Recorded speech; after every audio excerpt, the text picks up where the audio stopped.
So good morning, everyone. I'm Kathy Deserly. I'm with the Tribal Law and Policy Institute.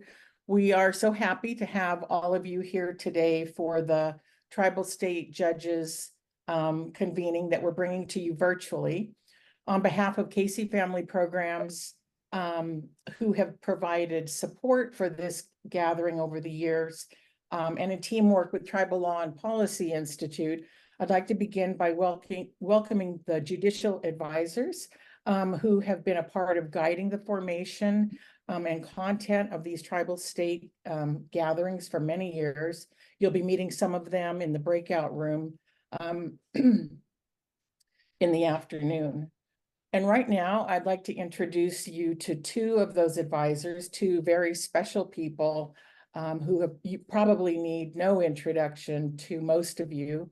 Judge Abby Abenanti and Judge Richard Blake will share some of the history and context for why these annual convenings have been in place since 2012. Judge Abby is the Chief Judge of the Yurok Tribal Court, and the depth and breadth of her judicial experience and advocacy for Native children and families is amazing. Besides serving as California Superior Court Commissioner for the City and County of San Francisco for 18 years. Just this year, Judge Abby was selected by Senate Majority Leader Mike McGuire as the 2023 North Coast Woman of the Year, recognizing her advocacy for equal access to the justice system. Judge Abby was the first Native woman to pass the California State Bar and become a judge in California. Her accomplishments are far too many to list in this brief introduction, but what I love most about Judge Abby is her fearless and passionate voice for people who often don't have a voice. The next person in this dynamic duo is Judge Richard Blake. Judge Blake is a member of the Hoopa Valley Tribe. In 2018, he retired from the Hoopa Valley Tribal Court bench after 17 years, but continues to serve as Chief Judge for the Redding Rancheria. Judge of the Tolowa Dene Nation Juvenile Healing to Wellness Court and Appellate Justice for Cow Creek Tribe. He's past president of the board of the National American Indian Court Judges Association, where he served on the board for 14 years. Judge Blake is the founder of the Northern California Tribal Court Coalition, also was appointed and served as co-chair of the California Tribal State Forum. Judge Blake remains involved in Tribal State Forum and also sits as a member of the California Federal Tribal Forum. He has been instrumental in facilitating forum meetings between tribes and states across the nation, including being actively involved in the Tribal State Judges gatherings that we're attending today. The intent of these gatherings, when they were envisioned by Tom Lito and Margaret Arantia many years ago, was to be a place where people could come together in person. And as Judge Blake said, what he loved most about the gatherings was that they were a place to break bread together. They were originally in person and often over dinner. I know that we all hope that there will be a time again in the future where you will be able to gather in person and share a meal together.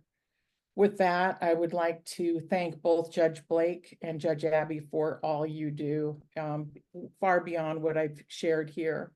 I'm happy to turn the mic over to both of you so that you can share your thoughts about being a part of these convenings. Thank you. Thank you, Kathy, for that wonderful introduction. I had to smile because to be introduced at the same time as Judge Abby it's a real milestone, I guess, for me. I think that Judge Abby and I, as we sit beside one reservation borders the other, that we are the dog and pony show that travels around as almost as a comedy group, Judge Abby, and we definitely have had this opportunity. Before we begin, were we going to do a blessing, Judge Abby? Yes. And do you want me to go ahead and introduce our? Sure. So we're going to have a blessing by Conrad Croy, who currently serves in the role of Northern ICWA field liaison with the Office of Tribal Affairs. He previously served the Quartz Valley Indian Reservation for over 10 years in tribal work, including serving ICWA as ICWA director. And Conrad practices his Karuk traditions through the brush dance, deerskin dance, and jump dance for the Northern California Klamath Indians. It's my honor to welcome Conrad. Thank you. Thank you. I know that just being in the same conversation of Your Honor Blake and Your Honor Abby Abernathy, it's an honor just to be here. I know that your guys' work with tribes that I'm close to, really speaks volumes, and just knowing that that level of people are here today it's an honor to speak for you guys, to share a few words and offer a prayer.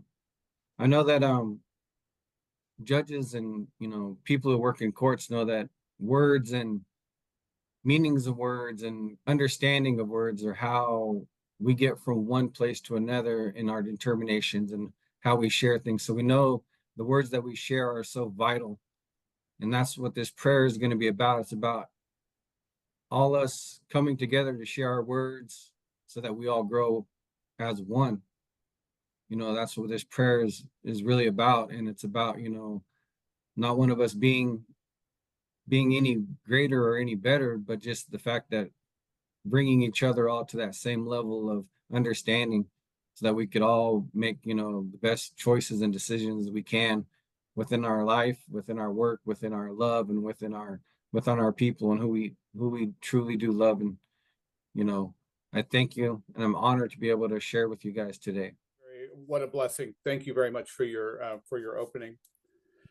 Before we move forward, the judges' convenings are typically attended as Kathy was talking about by individuals who have committed to being in this forum for many years.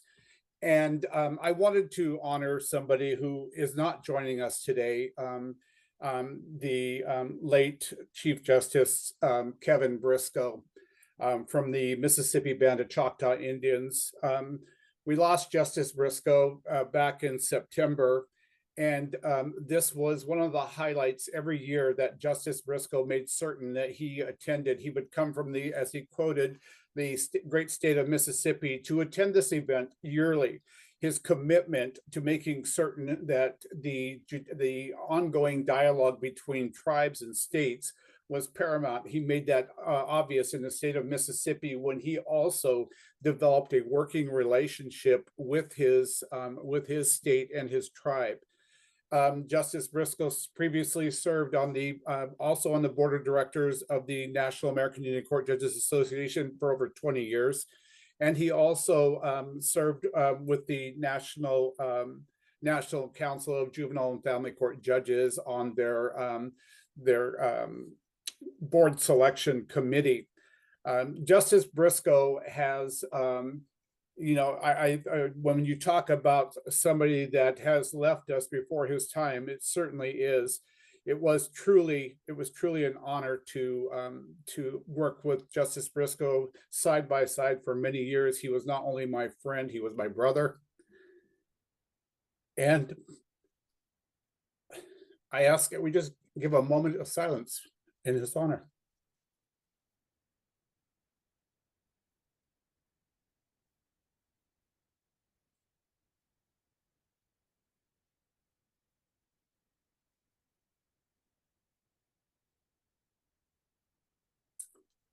Thank you. Judge Abby, I will defer to you to start your comments, ma'am. All right, thank you. And thank you for your words. It's so hard when this happens. I don't know, but I appreciate what you said. And I also wanted to just thank Tom and Margaret for all the years they put into what has got to be the ultimate herding of cats experience in any life. And I'm referring to each and every one of us. Yes. So when I say that, how they could do it and how they could not just lock us in a cage, I don't know, but they did it and they were gracious. And a lot of what we do moving forward is based on what they prompted us to, and I just want to acknowledge that. And for all of you who've been on this journey, if you have things that you want to say now, because this is really about all of us going forward and the need for us to be a group as we move forward, and everything that you can contribute at this point, we're open to right now. And I know some of us, I know Bill Thorne is hiding out there because I saw him, but people who have, they're always trying to hide. Yeah. You've had a lot of experience, and I'd like people who can weigh in now to say, why it's important for us to come together and what we've achieved in the past, but what we need to do in the future.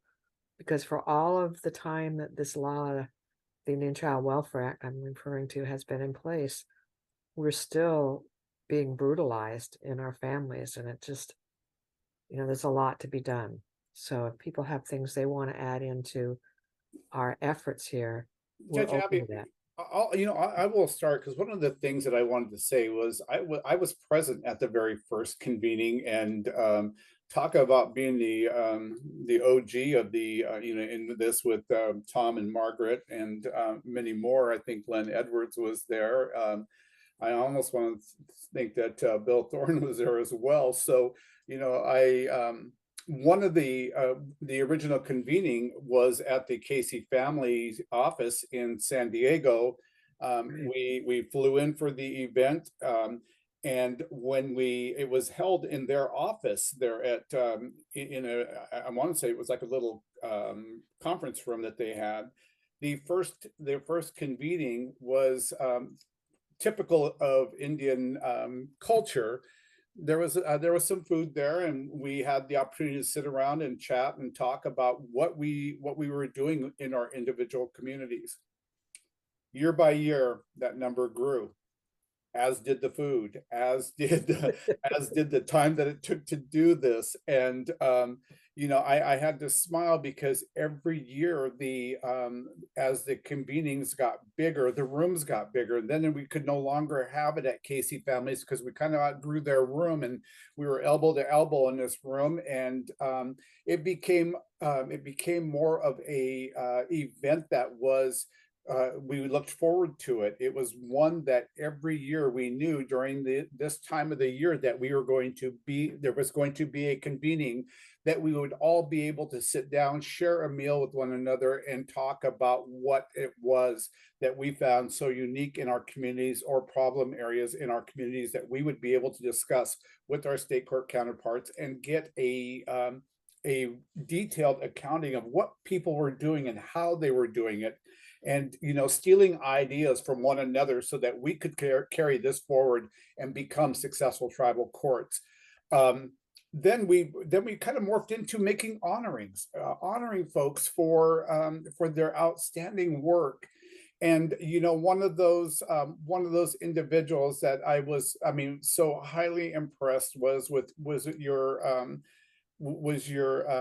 your co-star in your video, Judge Abby. And I mean, traditionally we speak, and not because of her wealth, but poor Claudette White. And Claudette was one of those, when she was honored, was one of the most gracious people that I have ever seen receive an honoring. That she didn't feel that she deserved an honoring for something that she felt was her call to. I mean, that was her calling, was to be the judge for her people. As we are seeing a lot of tribes emerge, we are seeing that there are more and more things that we have to start addressing. And one that Judge Abby and I have together is a joint jurisdiction court that in Humboldt and Abby and Del Norte, with dealing with families, adults, and now juvenile healing to wellness, where they will be, we are hopeful very soon, joint jurisdiction courts on that as well. So we have a new topic this year, and one that I'm hopeful that the participants today will be able to enlighten us with what they're doing in their communities and how we keep this going. It's a lot of work. And Kathy, again, we want to thank you for your commitment, Maria, Janice, for your commitment for moving this forward without Tom. And as Judge Abby had said, herding cats was very, very kind, because I could think of more demeaning terms, but herding cats was a very, very classic example. So I just wanted to open up with that, Judge Abby, and we can open that up to everyone else if they'd like.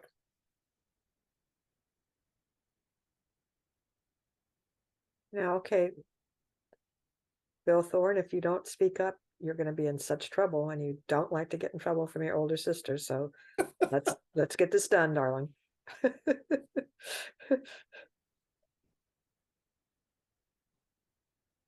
There you are. What did you need me to do? I need you to talk about your memories of this process and why it's important that we continue on. My earliest memory is one of distrust on both sides. Some people showed up because they thought it was expected, but they sat with their own groups. There were some polite hellos. And in a couple of years, it started to transform to people were sitting next to each other by choice. And they were actively engaged in sharing and thinking about, well, they're doing it over here. Maybe we could do something like that where we are. And it started to grow, but I'm not sure it would have happened if we had done it virtually, because it was those discussions at the dinner table. And the person seated next to you or across the table from you. And then the next year you recognized and you said hello, and maybe you remembered something they said and you followed up, and that trust started to build. It was almost like the ocean bringing sand up on the beach. It was a process, but after a while you look back and you could see that starting to develop. It was still a thin layer at the beginning, and we've encountered some problems since, but the trust is still building. That sand is still washing up, and it's become a pretty firm foundation. The key is we don't want to let a hurricane wash it away and have to start all over again. Exactly. All right, well done. I would call on Judge Edwards as well, because Judge Edwards, like I had said, was probably one of the first state court partners that was routinely there every event. And Judge Edwards, if you wouldn't mind enlightening us with some of your memories of this event. And who's going to play the video? Kathy said she had it. I don't know. Oh, Judge Edwards, we do have your video. It's in the lunchtime breakout, or not breakout, I'm sorry. We have a number of videos, and folks can link onto it there as they find time. Well, that's fine. I can wait till lunchtime. I have a few comments to go along with the video, but they can also wait for lunchtime. Well, we don't want to wait for lunchtime. We want you to make a few comments now. You know how we are. Thank you. Can I call you Mother Abenanti? You may. Or that Well, I've been attending these gatherings for a long time, and I'm glad that you mentioned Tom Lideau, because Tom was very energetic. I'm sure he still is, but he made these possible as far as I was concerned. I used to have a conversation with Tom once or twice a week about details, about talking about how to engage more judges. And last year was kind of the culmination, because we moved from a San Diego County or Riverside County 1 meeting to 3 meetings in the south of the state and the center of the state and the north. And I attended all 3. And they, it was demanding, because each one of the sites had to come up with all of the arrangements for food and for a program. But it was also wonderful. And I'm sort of I'm glad we're getting together virtually at least, but I do not want this to go away. I want this to continue vigorously, and I thank Casey Programs for doing that and making it possible with their support. But this is important. And we usually have had people from other states, and I haven't looked at the list today, but I know that my colleague Bill Thorne is with us from Utah, and I assume that's where you are, Bill. But I also have gained friendships with many people who support the strength of the Native American communities, and that's been very valuable to me. And I see many of them on the Zoom today. And I'm also would just like to add that we had a celebration in my family with the Brackeen case. That was so important. Frankly, I'm not sure we'd be meeting without the Supreme Court support. And I know you all celebrated also. And I know that we're going to hear more about that today. But that made my heart sing.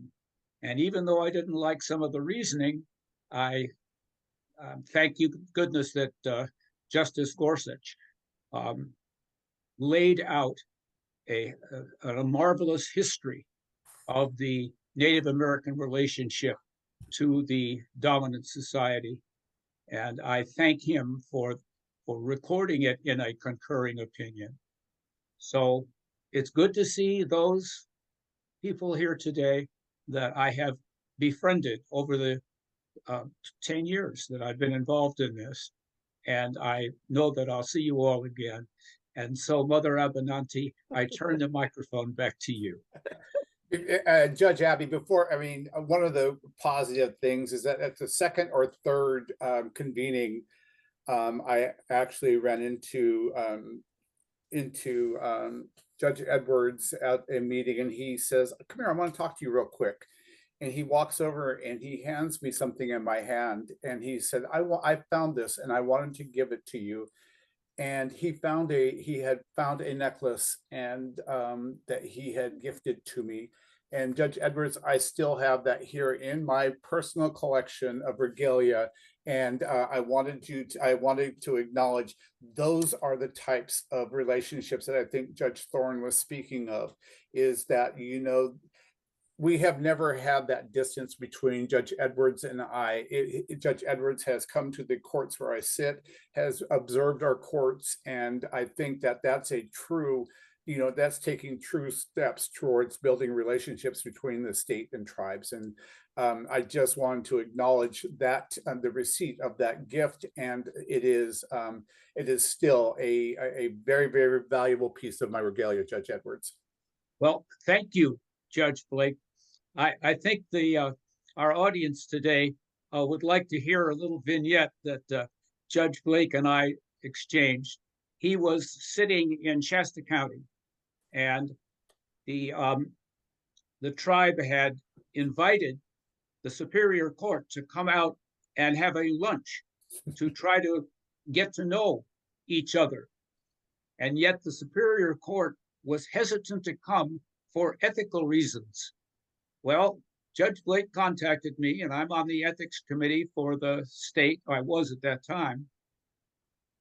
And I pushed a few buttons, and we got an ethics opinion that told the Superior Court of Shasta County, oh, yes, you can have a luncheon at the tribe.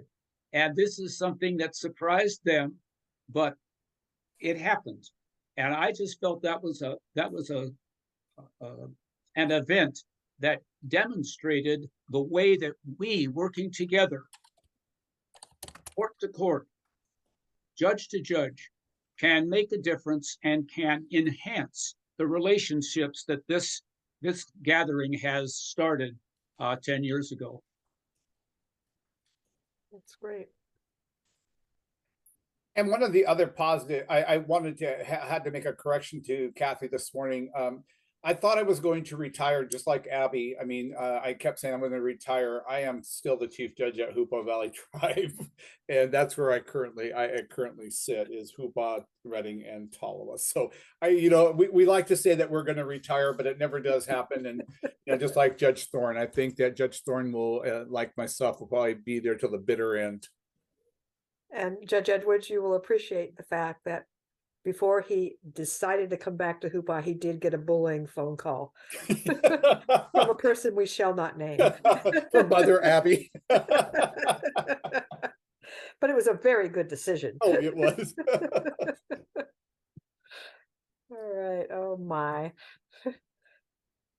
Trying to see if I was looking to see.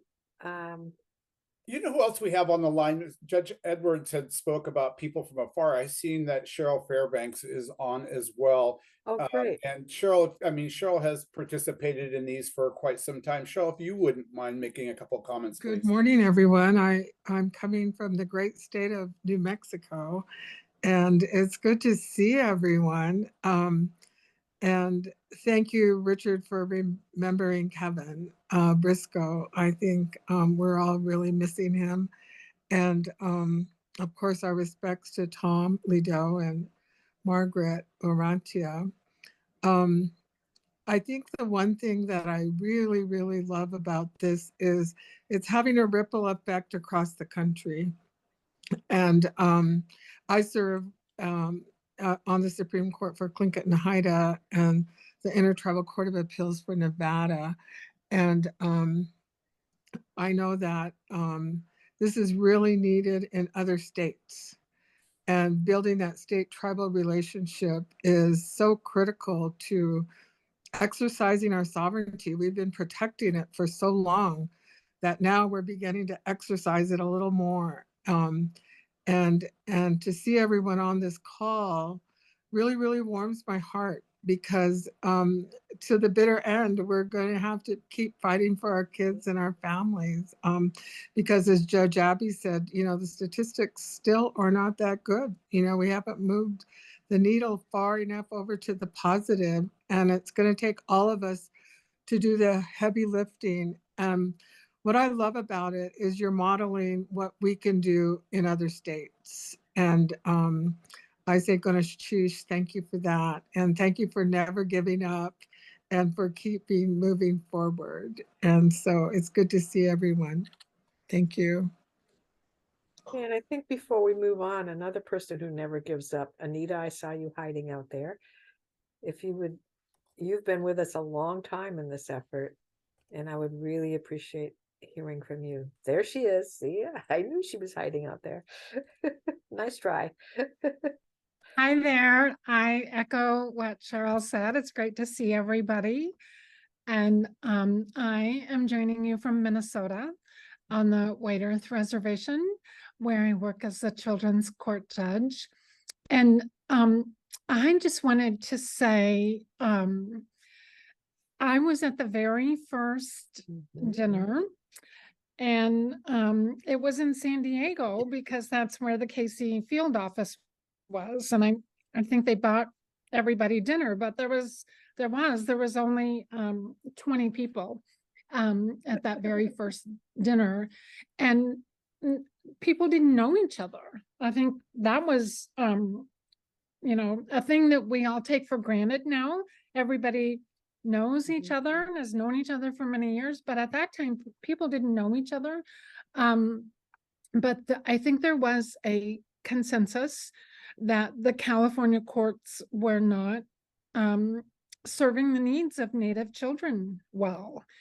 And one of the issues that was raised early on was about getting birth certificates for Native children. And that I think routinely the California courts, once parental rights are terminated, they don't allow access to the, I guess if there's an original birth certificate.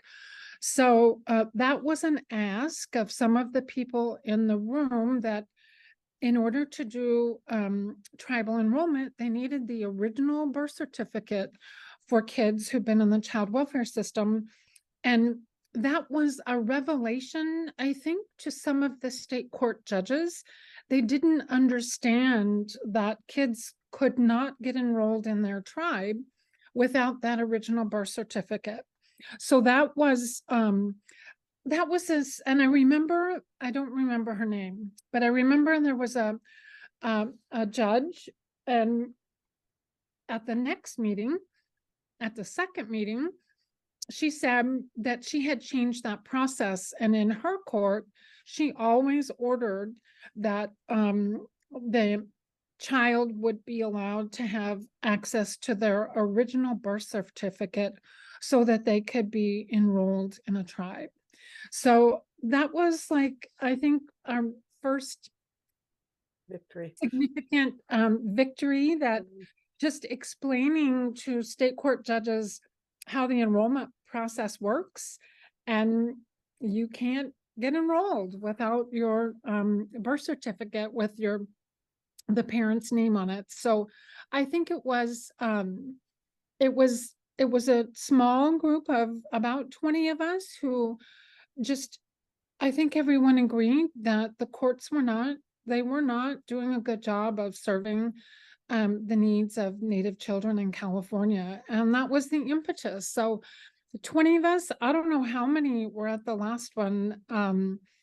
It's over 300 people, well over 300 people were in attendance. So, and I don't know, 10, 12 years since that very first dinner. So it hasn't been that long, but I believe the significant strides have been made because people continue to come together.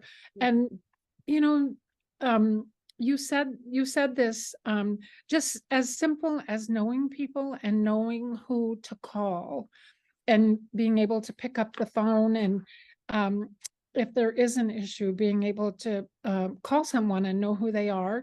And so I think that it's really amazing how much it has grown, and the attention that ICWA has received by the state courts, and with the victory in Brackeen, I think it's everyone is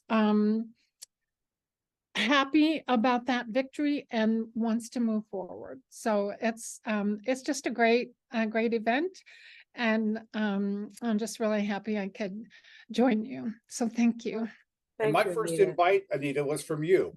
Yeah, that's funny. That's great. I think we'll turn it back over to Kathy now, who's on here somewhere. Where are you, Kathy? I'm here. Okay, oops, wait a second. I'm there now. Okay, you weren't there. Trying Well, to trick us. Thank you, Judge Abby, or should I say Mother Abby, and Judge Blake. This has been a brief trip down memory lane, because I know I too was at that first gathering. It was small, but it was powerful, and really want to thank Jorge Cabrera at the KC office in San Diego, who helped to make that possible.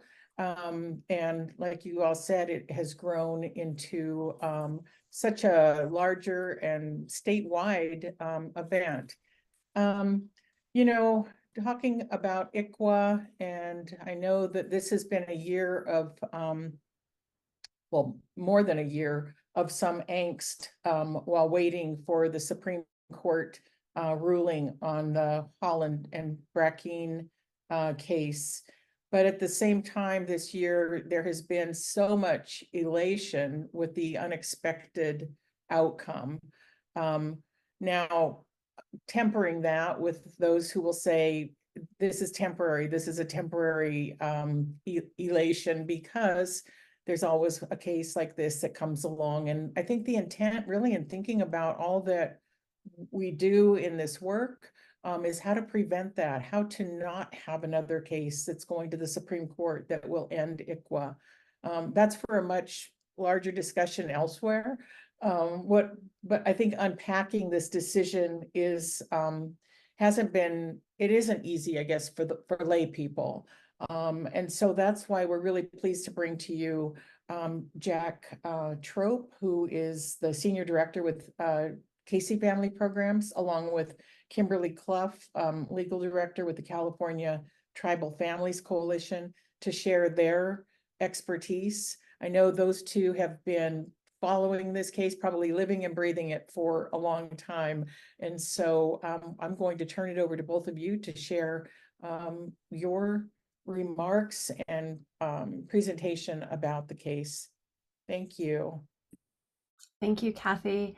I'm going to start off, and we have a PowerPoint that I'm sure is going to be up on the screen. But as we get there, I just want to introduce myself. As Kathy said, Kimberly Clough. I'm the legal director at California Tribal Families Coalition. I'm coming to you from Chumash country today. And this gathering is doing exactly one of the things it's supposed to do, which is Judge Romero, you and I need to meet. We are both in Ventura County, and I look forward to having that connection that this gathering is so good at making. We are not very far apart geographically, so I'm just making a shout out that we here in Ventura County are going to be connecting as a result of this gathering.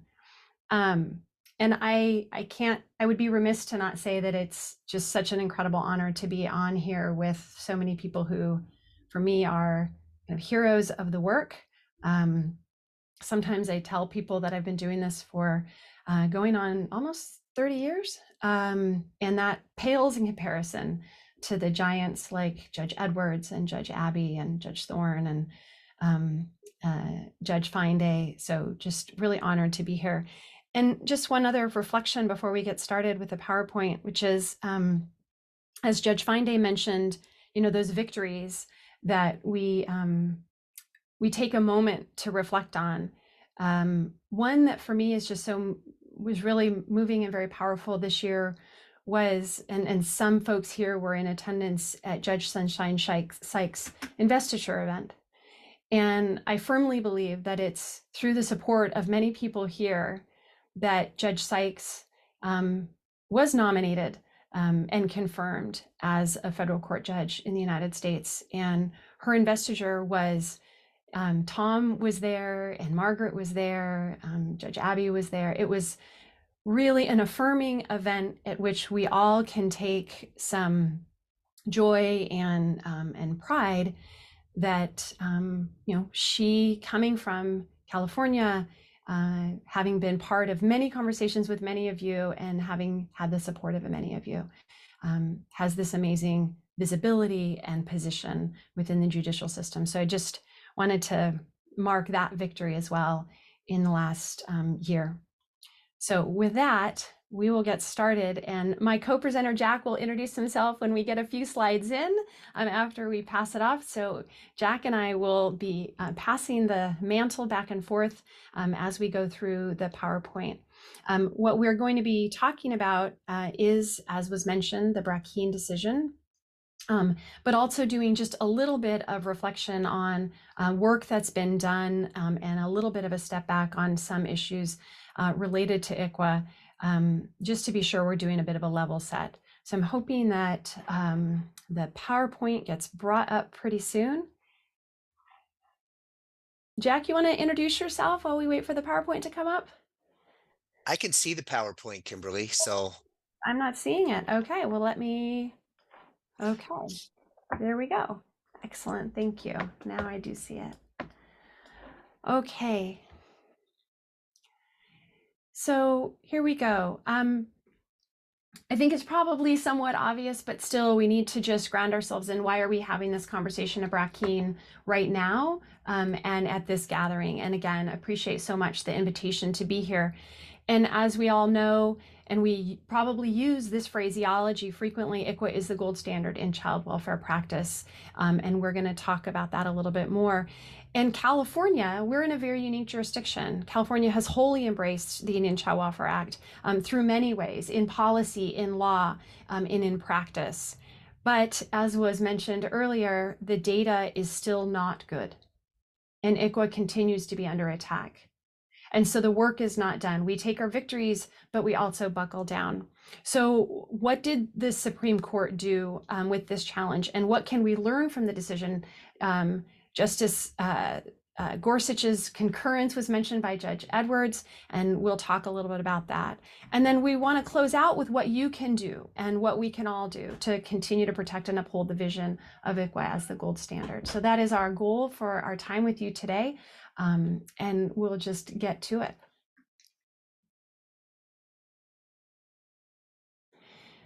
Grounding ourselves, I know all of us have probably seen various pieces of media or information from the past. This is one that I recently started including. It was brought to my attention by April Olson from Arizona.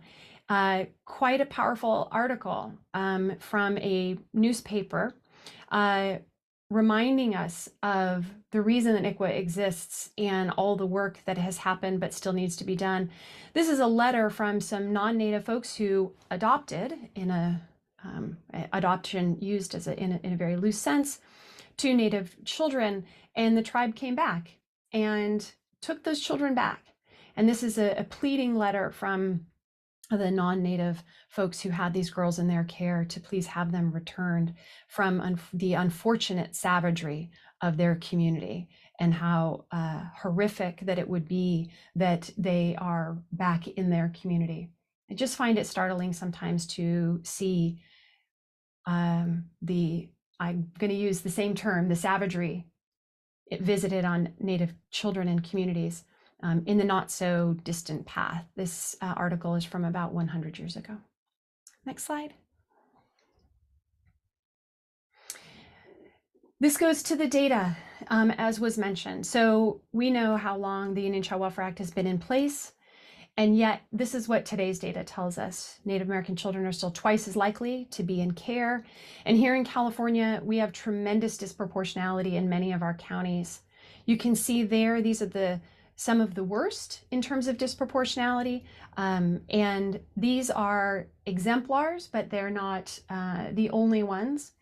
And when we have disproportionality of this degree, it means that the work that has been done so far has brought us a long way, but there is so much more to do.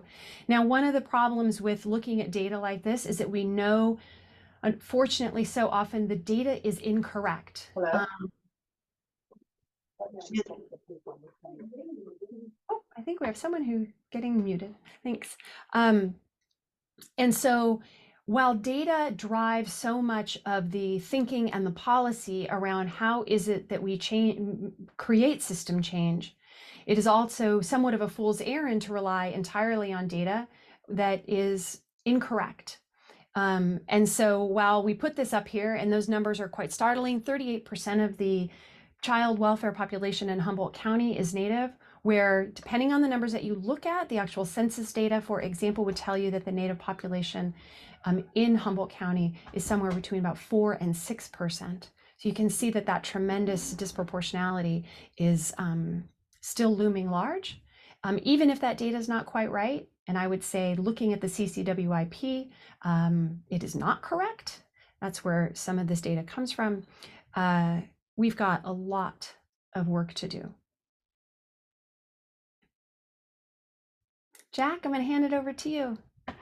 Okay, thanks, Kimberly. So I'm Jack Trope. I am a senior director in the Indian Child Welfare Unit at Casey Family Programs. And before that, for many years, I was a director and earlier an attorney for the Association on American Indian Affairs, which many of you may know about.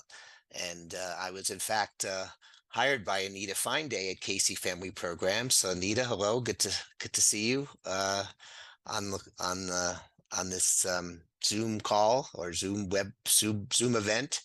And I want to echo what Kimberly said. I mean, following after all the people that talked before, just some of the most amazing people in this field. And so sort of being part of this as a presenter is an honor. So I do want to recognize that. And hi, Anita. It's good to see you.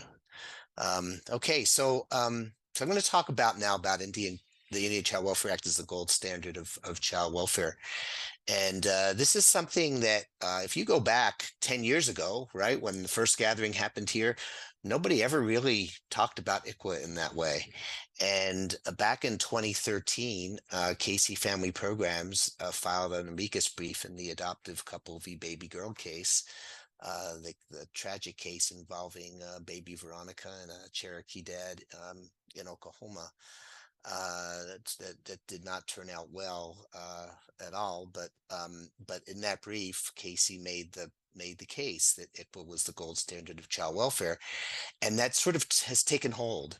And not only has Casey talked about it for the last 10 years and even incorporated it as the practice standard in our field offices, but a lot of other organizations out there and a lot of tribes out there just sort of picked up on it and started to talk about it. And now in the child welfare field, you hear it quite frequently. And so it's really become and even in the oral arguments in Brett Keene, it was raised at various points. And so it's really become much more commonly out there as a way of thinking of ICWA, although certainly not universal. We know there are people out there who still resist this idea, and those are some of the people we need to continue to reach. But lots of times people talk about ICWA as the gold standard, but they really don't fully understand what that means. And so what I want to do is just spend a little bit of time sort of talking about what we mean when we talk about ICWA as the gold standard, and some of the research in brief that supports this idea. Next slide, please.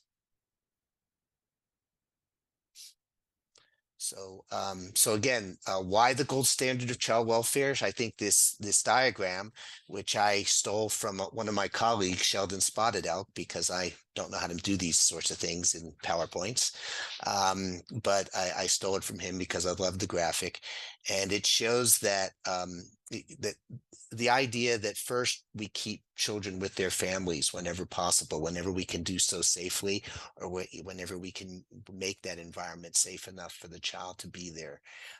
If we can't keep them with families, or even when we can, keeping them connected with their relatives. And so we know that, so first with families, right? We know about active efforts. I'm going to talk about that again in a minute.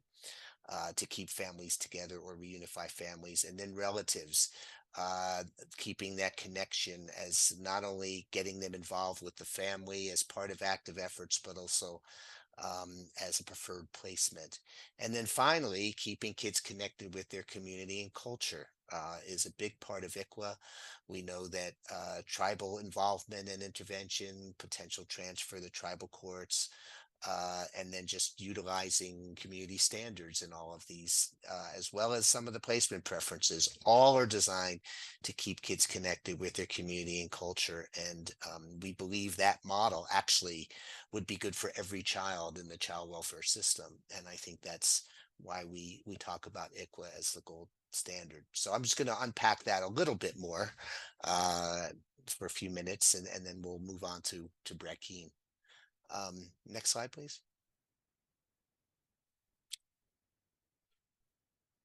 Oh, okay. Thanks, Sheldon, for that additional little touch. Next slide, please. So again, maybe everyone on this call knows this. I would hope, given that you're here, you probably do. But again, active efforts, right? It's more than the reasonable effort standards that is applied more generally. And again, it means active, affirmative, thorough, and timely efforts to maintain or reunite a child with his family. And some of the important parts of that are that working in partnership with a family so that they succeed in doing what they need to do through a case plan or a safety plan to get where they need to be so the child can be at home safely. In partnership with the tribe, child, parents, extended family, right? So all of these people are partners as well. The agency has to document what they're doing. It should be done at the earliest possible point. I know Judge Edwards has written about this extensively, and so we really appreciate what he's written about this. And I know Judge Thorne, I've heard him make presentations, and he always talks about what active efforts mean is treating the child as if the child is your own and doing whatever it takes. And so I always do include that in a lot of my presentations that are more robust around active efforts. So I want to credit him for that. So in any event, active efforts. Next slide, please. And then placement preferences, right? We know that the placement preferences are a key part of ICWA. And so the foster care placements and the adoption placements both prioritize relative placement. And, when ICWA did this in 1978, this was not the norm, right? The norm was we need to pull out the roots of the disease tree and get the child as far away from that tree as we can. And now the entire child welfare system has finally started to catch up to what ICWA knew all along, that keeping kids with relatives is a good thing. The second preference is tribally licensed or approved foster home. Second adoption preference, other child members of the child's tribe. And then third preference, Indian home licensed by a non-Indian entity, and adoption, it's other Indian families. So you can see the emphasis on relatives, on connections with the child's tribal community and with the Indian community more broadly.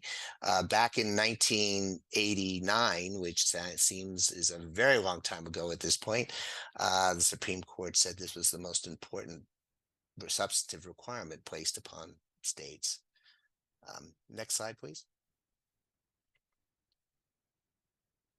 So before I sort of talk about some of the evidence, I just wanted to share some of the ways in which both Native people and then also Justice Gorsuch, who Judge Edwards mentioned, have talked about this. And so during some of the pre-ICWA hearings, Mel Tenasket, who was president of the Colville tribe in Washington, and by the way, he's in his 80s and still on the tribal council these many years later, testified before Congress and talked about an abandoned child, even if they're a 1/8 cousin, being like your brother or sister, your son or daughter, and it's been that way as long as people can remember. Today, we look at various codes, and one example pulled out is from the native village of Barrow in Alaska, talks about maintaining ties to birth parents, extended family, and village, and that the child has the right to learn about and benefit from tribal history, culture, language, spiritual traditions, and philosophy. Shanna King, who some of you know from Anita's backyard up in Minnesota, works for the ICWA Law Center up there, talks about her cousins being considered siblings and aunties being her children's grandmothers. And then Justice Gorsuch, we're going to come back to this, but he, also picked up on this, and I think picked up on all these discussions from as ICWA is the gold standard and the importance of ICWA, and recognized that ICWA is about the right of Indian parents to raise their families they please, and the right of Indian children to grow in their culture, as well as the right of Indian communities to thrive. So again, some of the underlying basis for why ICWA is what it is and does what it does, and the continued importance today as as expressed by Native people and Native communities. Next slide, please. So again, what does the research show us, right? So let's talk about keeping children connected with kin, right? The research shows us that a kinship placement is almost always preferable to placement with a non-relative, that placements with extended family are more stable and less disruptive to the child, and that children placed with kin have fewer behavioral problems and mental health disorders, right? So again, relative placement, gold standard, best practice. Next slide, please. Keeping children connected with culture and community. Again, emphasizing community ties keeps the child connected to a network of relationships with caring adults. And this quote is from a California judge, and I'm sorry, I can't remember who exactly said this. And if you're on this call, feel free to take credit for it, but I now use it in my presentations. And she said, no one has ever complained a child has too many caring adults in their life. Right. I mean, it's sort of so much of what ICWA does, right? It almost is common sense. And yet it's really it's hard sometimes to understand why we have to fight so hard for people to do this, because it's just it makes so much sense. Connecting with culture and community fosters a relationship permanency, and connection with culture provides the child with a sense of identity and positive self-worth, reinforces intergenerational teachings and connection, and provides resilience. There's a study out of the Northern Plains of Native teenagers where they found that the two things that most led to resilience was continued contact with a birth parent. So let's not forget the importance of reunification, and again, that connection with that birth parent. And the research also shows that children who not only do they want to remain with their parents, do they want to go back to their parents generally when they've been removed from the parents, but the research shows that statistically children who are reunified with their parents or stay with their parents do better than those who are placed in foster care. But this study shows that resilience is based, there were two things that led to increased resilience. One was that birth parent relationship, and the other was a grounding in culture.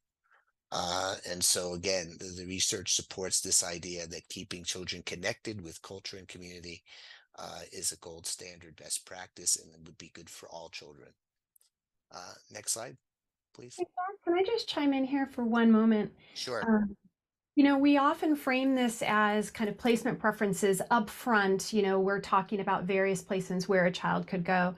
I think where this gets really, really hard is when you have a child who is in a placement and there's going to be a disruption of that, a non-ICWA compliant placement, for example, and has been there for a long time. And the phrase that we often hear is, it's the only home the child has ever known. How could you disrupt that? And that often it's a balancing of, yes, there is trauma disrupting the non-ICWA compliant placement in order for a child to be moved, let's say, home to their home community or to relatives. And the thing that for me is so important is to remember that it's a difficult decision perhaps in the moment, while that child is, say, 1 year old or 2 years old. But what Jack is talking about is that the long-term outcome so overwhelms that shorter term disruption. We know that, the data tells us that, youth tell us that it's important to be able to rely on the knowledge that the data tells us, the narrative of youth tell us that, yes, that's hard to disrupt a child from that home they were placed in, let's say at birth, and they've been there and they're now a 1 year old and they're clearly attached and bonded, or whatever terminology you might use. But that in making those decisions and complying with ICWA, we have to keep eyes on that long-term outlook, that long-term outcome for that 15-year-old or that 16-year-old. And those are, I find in my practice, some of the hardest decisions. So just wanted to be mindful that what Jack is talking about, it's that long-term trajectory. We're not looking to have just happy toddlers, long-term outcomes, productive adults, happy adults that can be those future leaders that tribes so need. Well, thanks for that, Kimberly. So that reminds me of another anecdote that I'll relate. I was doing a training in Idaho, and we were doing a case scenario about a child who had been in a foster care, a non-native, non-relative foster care placement for 18 months. And the question was whether the child should be transferred to a relative in this scenario. And we had a non-native social worker work for the state who sort of got up and talked about the need of the child for permanence, and would have left the child where they were. And another social worker got up who was also non-native but had worked for a tribe and said, we had this situation come up in the tribe at the tribe. And so I had this discussion with my supervisor, and his response was, permanence I don't consider 18 months to be permanence. I consider 80 years to be permanence. And so I think that's kind of what Kimberly is saying. And again, an example of the importance of that long term, looking at the long term. Okay, so then finally, although this is not necessarily applicable to all kids, we also know that early involvement of the tribe has a positive impact.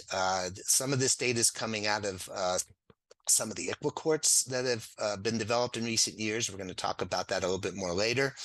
But some of the preliminary data is showing that early tribal involvement increases reunification of children with their parents. It shortens the time required for reunification. We know that tribes can help identify extended family members and also offer culturally appropriate or trauma-informed services and supports.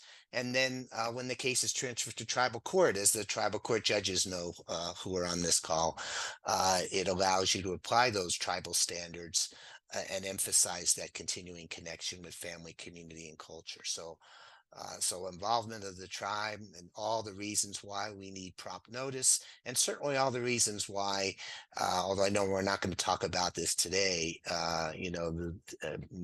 increasing tribal capacity is so important so the tribe can be involved in these ICWA cases more fully, or more tribes can.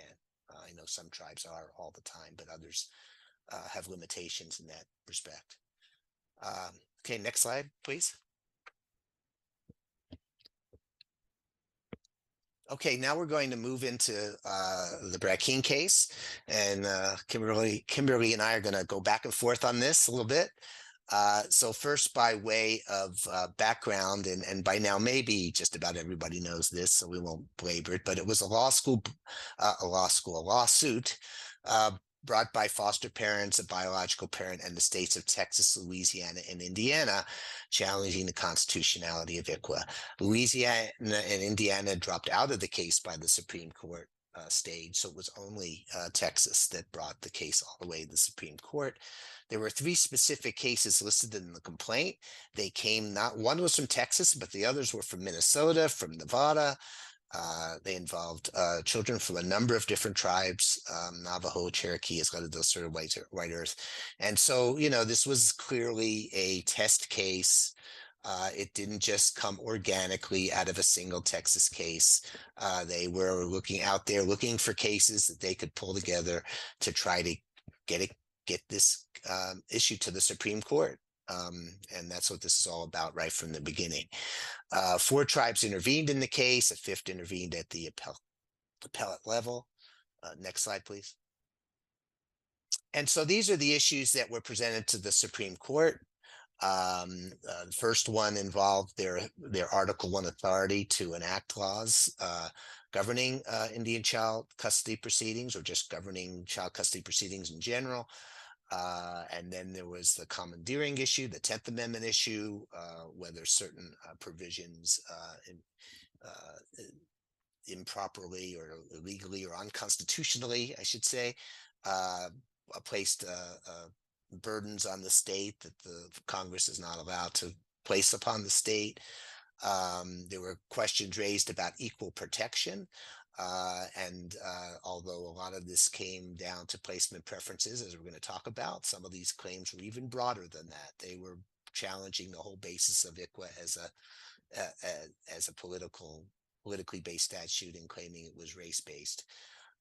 Then there was an issue regarding the ability of tribes to alter the statute's placement preferences, that it was delegating congressional authority to tribes.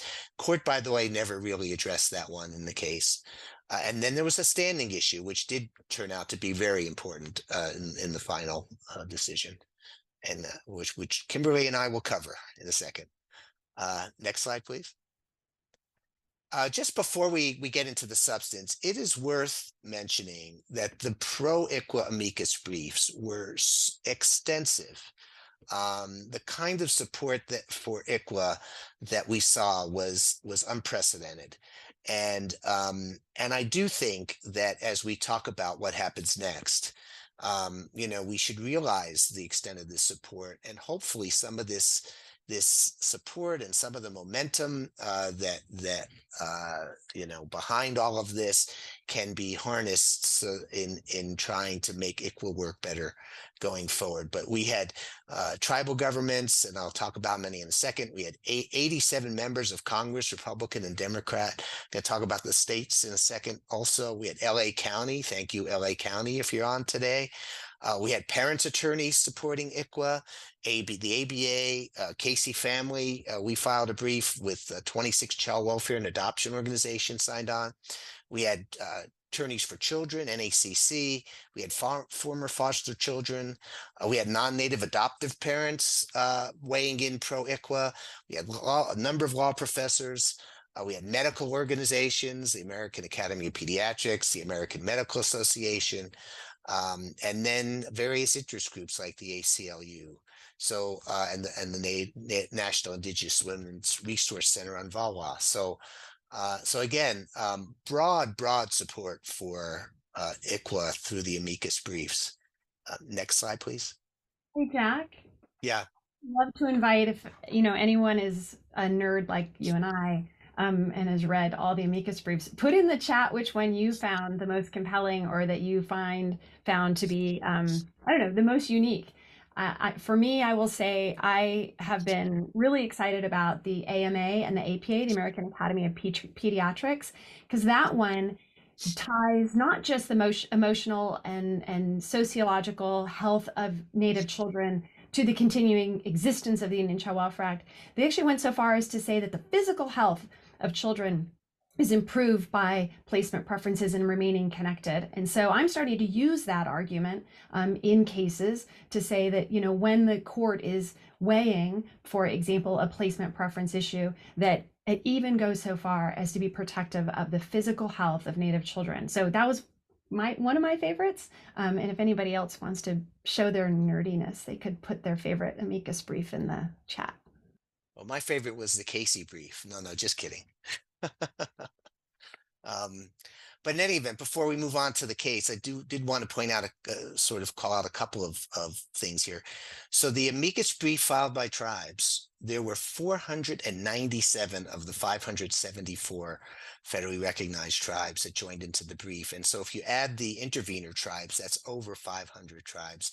There's never been anything close to this in any case on any issue ever. So, you know, the threat to ICWA really, I think, hit at the very core interests of tribes, and they stepped up and really made that clear, as well as 62 Indian organizations. I didn't even know there were 62, but there are, and there's probably more, but just amazing participation in the brief, largest number ever. And then the amicus brief by 23 states and Washington, D.C. And this was not the usual lineup of states. It wasn't, you know, the blue states on one side and the red states on the other side. I mean, you had everybody from California and Massachusetts to Utah and South Dakota, and you know, you name it. It was red, blue states. It was a purple brief for sure. And we'll recognize California as not only as a participant, but one of the primary authors of the brief. California and Utah kind of co-sponsored it, but a lot of the work was done by the California AG's office. So if any of them are on today, thank you for those efforts.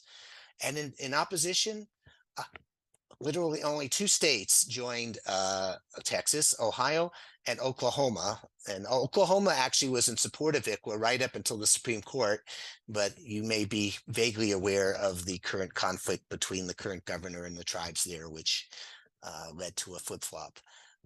And the few organizations, the only ones really of any significance were the Adoption Attorneys Organization, Quad A, and the National Council for Adoption.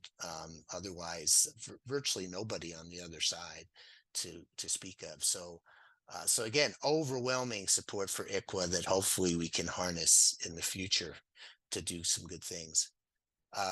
Next slide, please.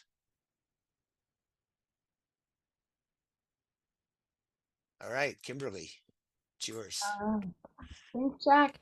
All right, so Of course, and Judge Edwards, I love that you had a celebration in your home on June 15th. We certainly did here in Ojai. And not only was it a win, but it was a 7-2 win, which is really powerful.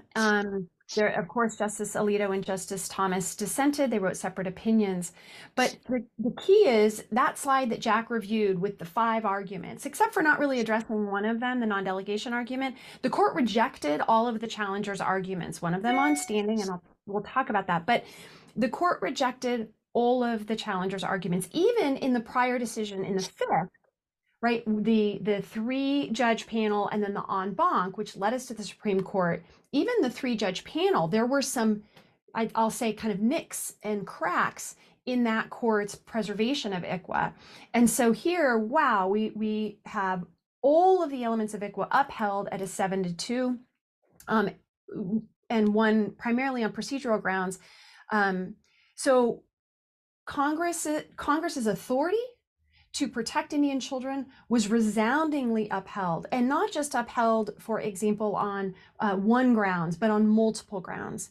And one thing that many of us took so much comfort in was that the court demonstrated such a strong understanding of Indian law. And that's not just Justice Gorsuch's concurring opinion, but across the board, even Justice Coney Barrett, as the scrivener of the majority opinion, showed tremendous understanding of Indian country. Now, I will say, just as an anecdotally, Jack, I know you saw this too.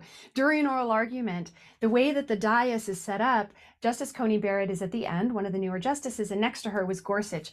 And we know Gorsuch, as very knowledgeable of Indian country and has been, the voice for Indian country on the court. And every time there was a lull in oral argument and he leaned over and kind of whispered into Justice Coney Barrett's ear, I was keeping score. I'm like, okay, that's really good. That's really good. Never in a million years did I imagine, and I don't know anybody who imagined that actually Justice Coney Barrett would actually be the writer of the decision.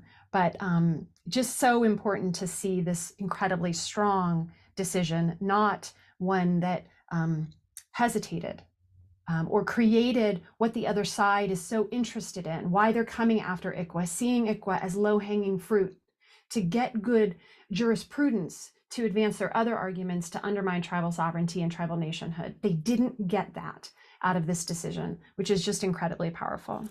Next slide.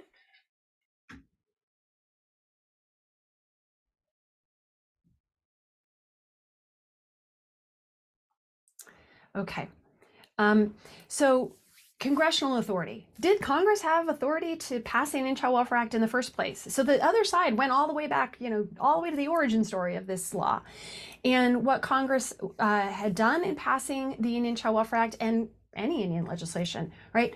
We believe that the power was firmly in the Constitution. So Justice Coney Barrett in the majority decision said clearly, based on multiple pieces of the Constitution and of jurisprudence, the Commerce Clause, the Treaty Clause, the trust relationship, the basic language of the Constitution. On multiple bases, Congress acted within its authority to pass the Indian Child Welfare Act. So if the next case comes along and tries to say that Congress lacked authority on some basis or in some issue related to Indian country, we've now got this wonderful precedent that says, look, maybe there's a problem with one basis of congressional authority, but we've got a multitude of bases for congressional authority. The Indian Commerce Clause encompasses authority to enact ICWA. There were arguments made that it was an unruly and unworthy stretching of the Commerce Clause to say that it covered passing a statute related to Indian children, and that was resoundingly rejected. Congress has that power to legislate in the area of federal Indian law that is plenary and exclusive, and includes power over family law when Indian people or Indian tribes are involved. Now, there was a lot of discussion back and forth about the extent of plenary. Like, does plenary mean all, or does plenary mean less than that? And there was argument about what the rule should be.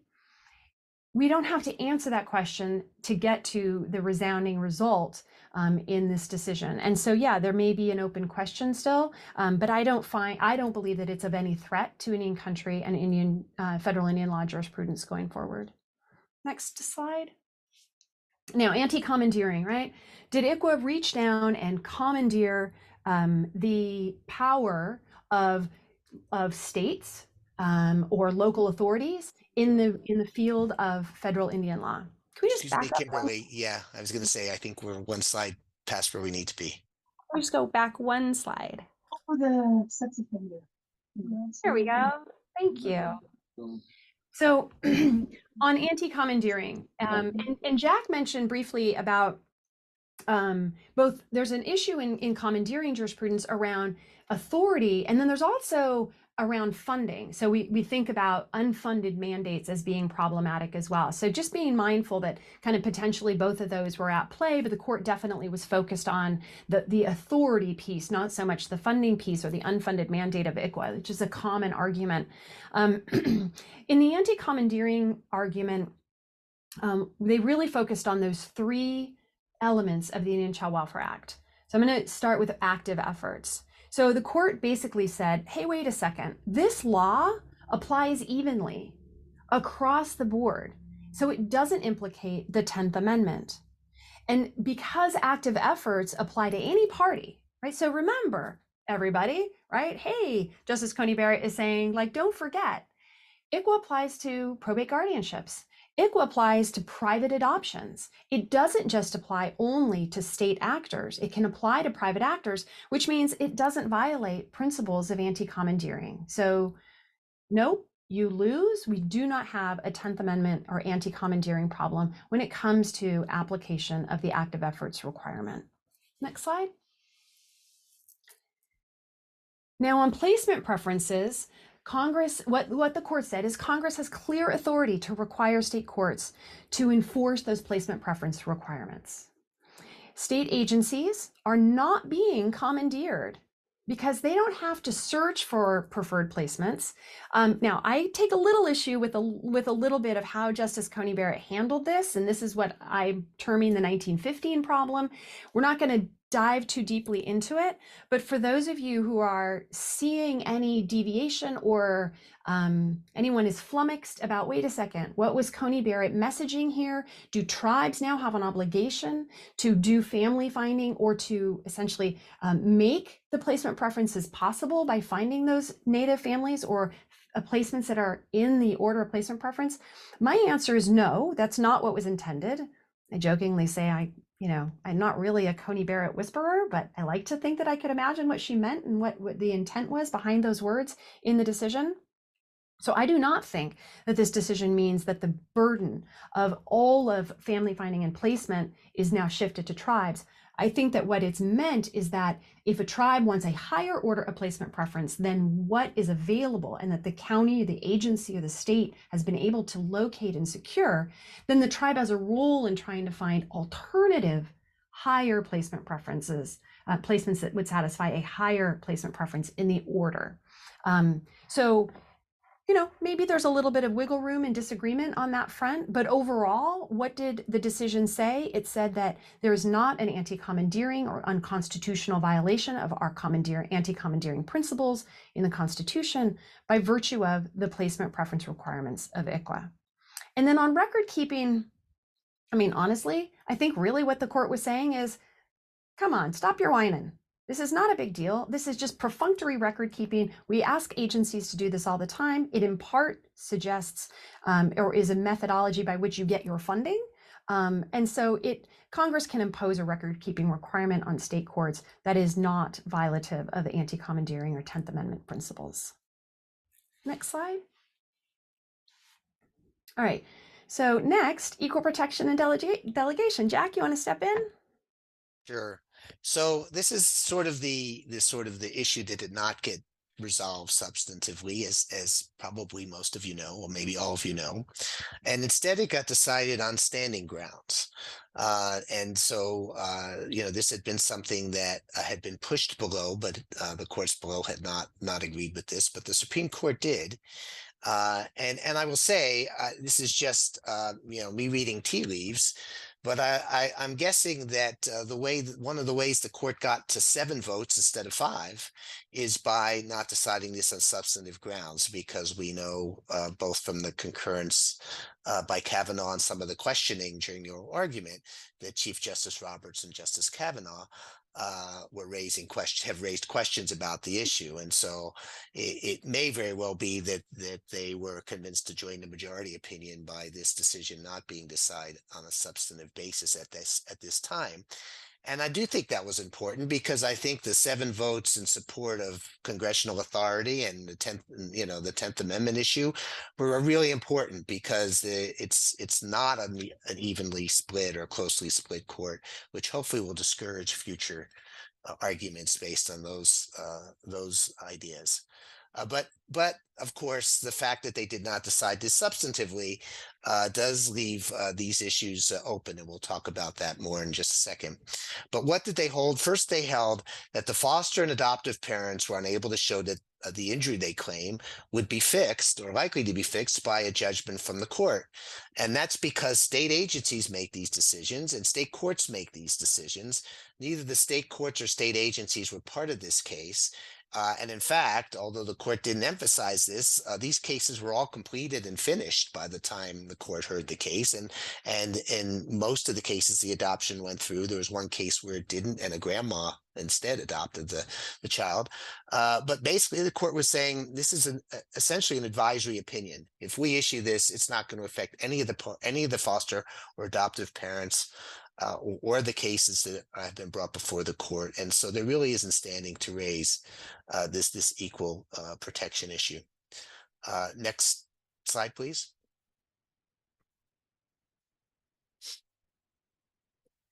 And then Texas, in the case of Texas, they said, well, first of all, states cannot assert equal protection claims on behalf of their citizens, and states themselves don't have equal protection rights. And so that's not a basis for Texas to have standing.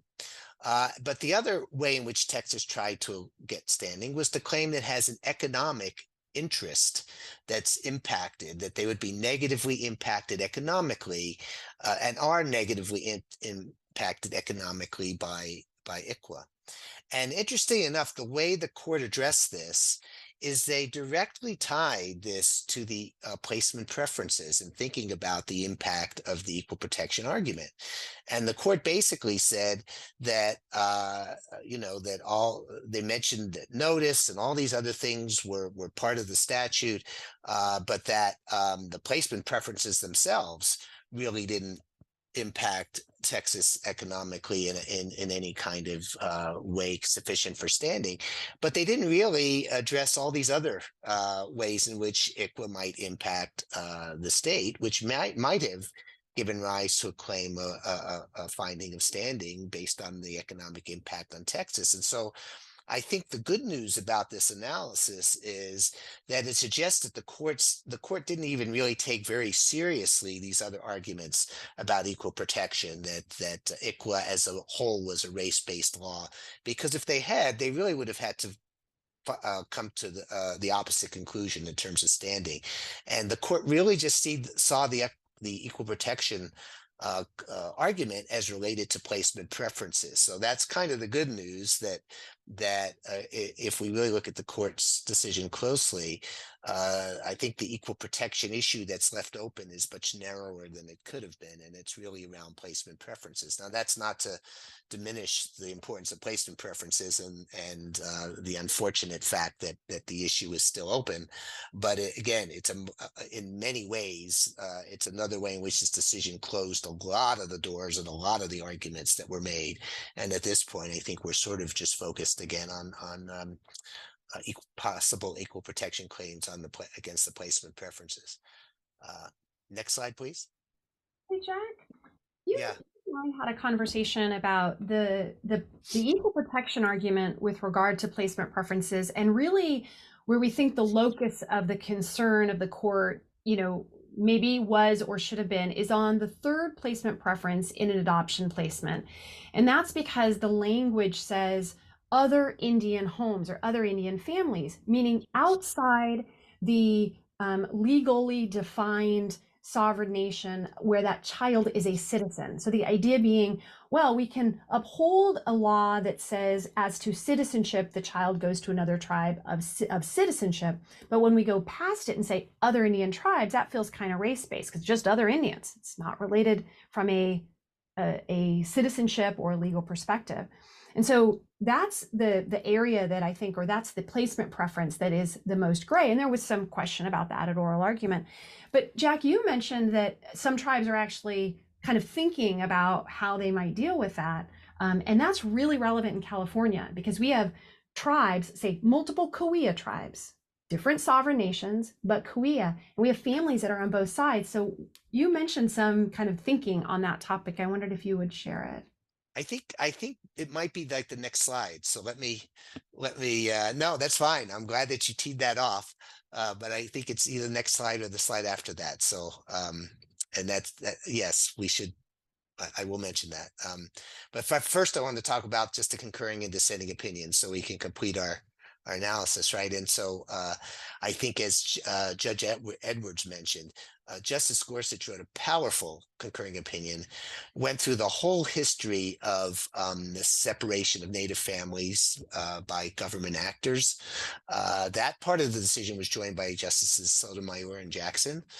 He also has a part of his opinion where he actually talks about the importance of tribal sovereignty and says that the ability of the federal government to limit tribal sovereignty is much less than, is very, very carefully circumscribed and fairly narrow. Unfortunately, I don't think anybody joined that part of his opinion, but it's still well worth reading and maybe something that can be developed more in the future by scholars, other judges, whomever, by tribes. But finally, he did end his opinion, and we already cited some of this, but he talks about how the Constitution reserves for tribes an enduring place in the structure of American life, promises them sovereignty for as long as they wish to keep it, and it secures that by divesting states of authority over Indian affairs and giving the federal government certain limited but enumerated powers aimed at building a lasting peace. And then his very last sentence, as we quoted earlier, he talks about securing the rights of Indian parents to raise their families as they please, the right of Indian children to grow in their culture, and the right of Indian communities to resist fading into the twilight of history. And he says all of that is in keeping with the Constitution's original design. And for those, given that this audience is judges, I'm sure you know that this whole idea of originalism is big in the Supreme Court and going back to the original purpose of the Constitution. And so I think Justice Gorsuch tried to really ground his decision in this is what the Constitution meant from day one, and we need to honor it. Next slide, please. And then in terms of the other opinions, Justice Kavanaugh just should be mentioned because in his opinion, he was explicit about some of the concerns raised in the argument by him and Chief Justice Roberts about the equal protection issue in terms of placement preferences. And as Kimberly indicated, the focus in the oral argument was very much on other Indian family preference. And he pretty much invited that, invited people out, people who didn't like, who were making that argument to sort of find a more appropriate case and bring it back to the court. Nobody joined his opinion, by the way, so that was good news. Although I think from his questions, Chief Justice Roberts, there's a good chance he has some similar ideas about it, but nobody else joined in, so that's good. So maybe it is not a widespread thought on the court, hopefully. Justice Alito dissented on the basis that family law is an exclusive state function. But interestingly enough, in his opinion, he acknowledged the challenges that are faced by tribes and that the best interest of a child may include a cultural connection. And the reason that I flag that is because, as many as you may know, Justice Alito wrote the opinion in the adoptive couple v. Baby Girl case. And there was no recognition of tribal interest. There was no recognition that the best interest of the child was anything other than the adoptive placement that the child had in that case.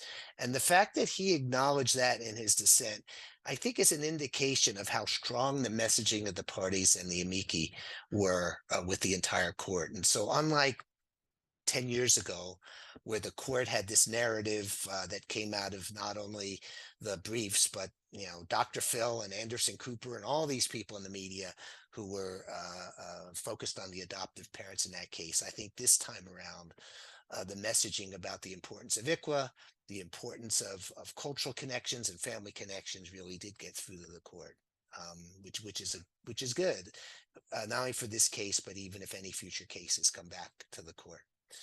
And then finally, Justice Thomas dissented based on the same thing he said in Adoptive Couple about the Indian Commerce Clause only covering trade with Indian tribes. Nobody joined it then, nobody's joined it now, even though the litigants here tried to use his opinion to get the court to go in that direction. Nobody seems to be buying into that, so that's good news as well. Next slide, please. And now I'm going to get to what Kimberly had brought up before, and that is that the issue that seemed to concern them in the oral arguments in particular was this other Indian families exception. And they were bringing up examples of, you know, what if a tribe in Maine wants to adopt a child from Arizona and, you know, and disrupt a long-term placement, and how is that, you know, how is that right? How can that happen? Those sorts of questions. And so at least one state, North Dakota, actually, added some additional placement preferences at the urging of the tribes to their adoption placement preferences. So after the Indian child's tribe, there are two additional preferences. One is any tribe with which the child has a relationship, and the other is a tribe that is culturally connected to the Indian child's tribe. And they still have the final preference, other Indian families, because as we know, I mean, there are really good arguments that that's not race-based, because the definition of Indian is they have to be a member or citizen of a federally recognized tribe. And so, or at least one parent does. And so, I mean, there are definitely legal arguments to be made against that, you know, upholding that preference. But I think what the thought was in North Dakota was, let's get additional preferences in there to lessen the chance that we'll have a case that's based solely on other Indian families, because we know in practice, it's pretty rare that somebody suddenly appears at the adoption stage if they aren't a family member, a member of the child's tribe, or some tribe that's either connected with the child's tribe or that the child has some kind of relationship. It's pretty rare that somebody appears out of nowhere that isn't in one of those categories. And so I think the thinking was, by including these, we lessen the chance that that case is even going to arise in our jurisdiction. And that's not the only way this can be done. I know there are plenty of other ideas out there about you know, how it might be addressed. I just heard an interesting discussion the other day where someone said, why not reword the last preference to say any other person, any other family where at least one person is a member of a federally recognized Indian tribe, instead of just saying other Indian families, right? Take it right out of the definition and put it into the provision itself to make it clear it's based on political status. So, I mean, there are a lot of ideas out there, but I think that's sort of what Kimberly was referencing.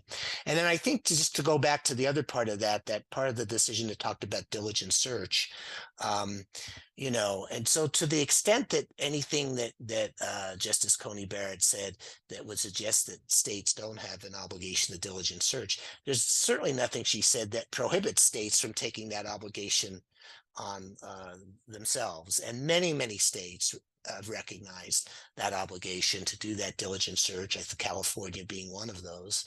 And so I think as a matter of state law and policy and as a best practice, hopefully that's going to continue across the country. But we'll see. We'll see if any of the states that have expressed some hostility to ICWA, you know, take that language and try to do more with it. But certainly in California, I would think that would not be a real issue. Next slide, please. And so again, we've got some, you know, going forward, how can we work to promote better implementation of ICWA? And as Kimberly mentioned right up front, right, although rates are lower than pre-ICWA, we know that out-of-home placements are still far too high, disproportionate, and we still know that slightly more than half of the placements are in non-native, non-relative homes, which is better than the 90% before ICWA, but it's still much higher than I think anybody thought it would be 5 years later. So there's still a lot of work to be done. Next slide, please. So now we're going to talk about some strategies. So I'm going to start it off and then I'm going to kick it back to Kimberly to sort of take us the rest of the way. So I first just wanted to talk about ICWA courts, and the reason I wanted to talk about it is because, again, I want to call out my colleague Sheldon Spotted Elk for his work in this area. It's not that ICWA specialty courts didn't exist before Sheldon started working on this back in 2015. And again, I want to acknowledge Anita for encouraging us to pursue this work. But I think that his efforts have greatly expanded the number of ICWA courts. I think there might have been half a dozen back in 2015. There are now over 20. And I also think that his work has really focused on what does it mean to be an ICWA court.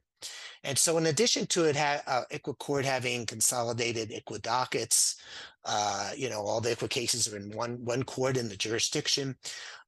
These courts also have very strong judicial leadership. They also collect data to document what's going on with ICWA. ICWA training is essential, not just the letter of the law, but also the spirit and intent of the law. Involvement of tribes is prioritized in person, by Zoom, by phone, any which way it can happen. It's emphasized that tribes have to be involved. And then gold standard lawyering and social work, which I really just I think means, lawyering which recognizes the principles we talked about, keeping kids with their parents whenever it's safe to do so, keeping kids connected with family, community, and culture.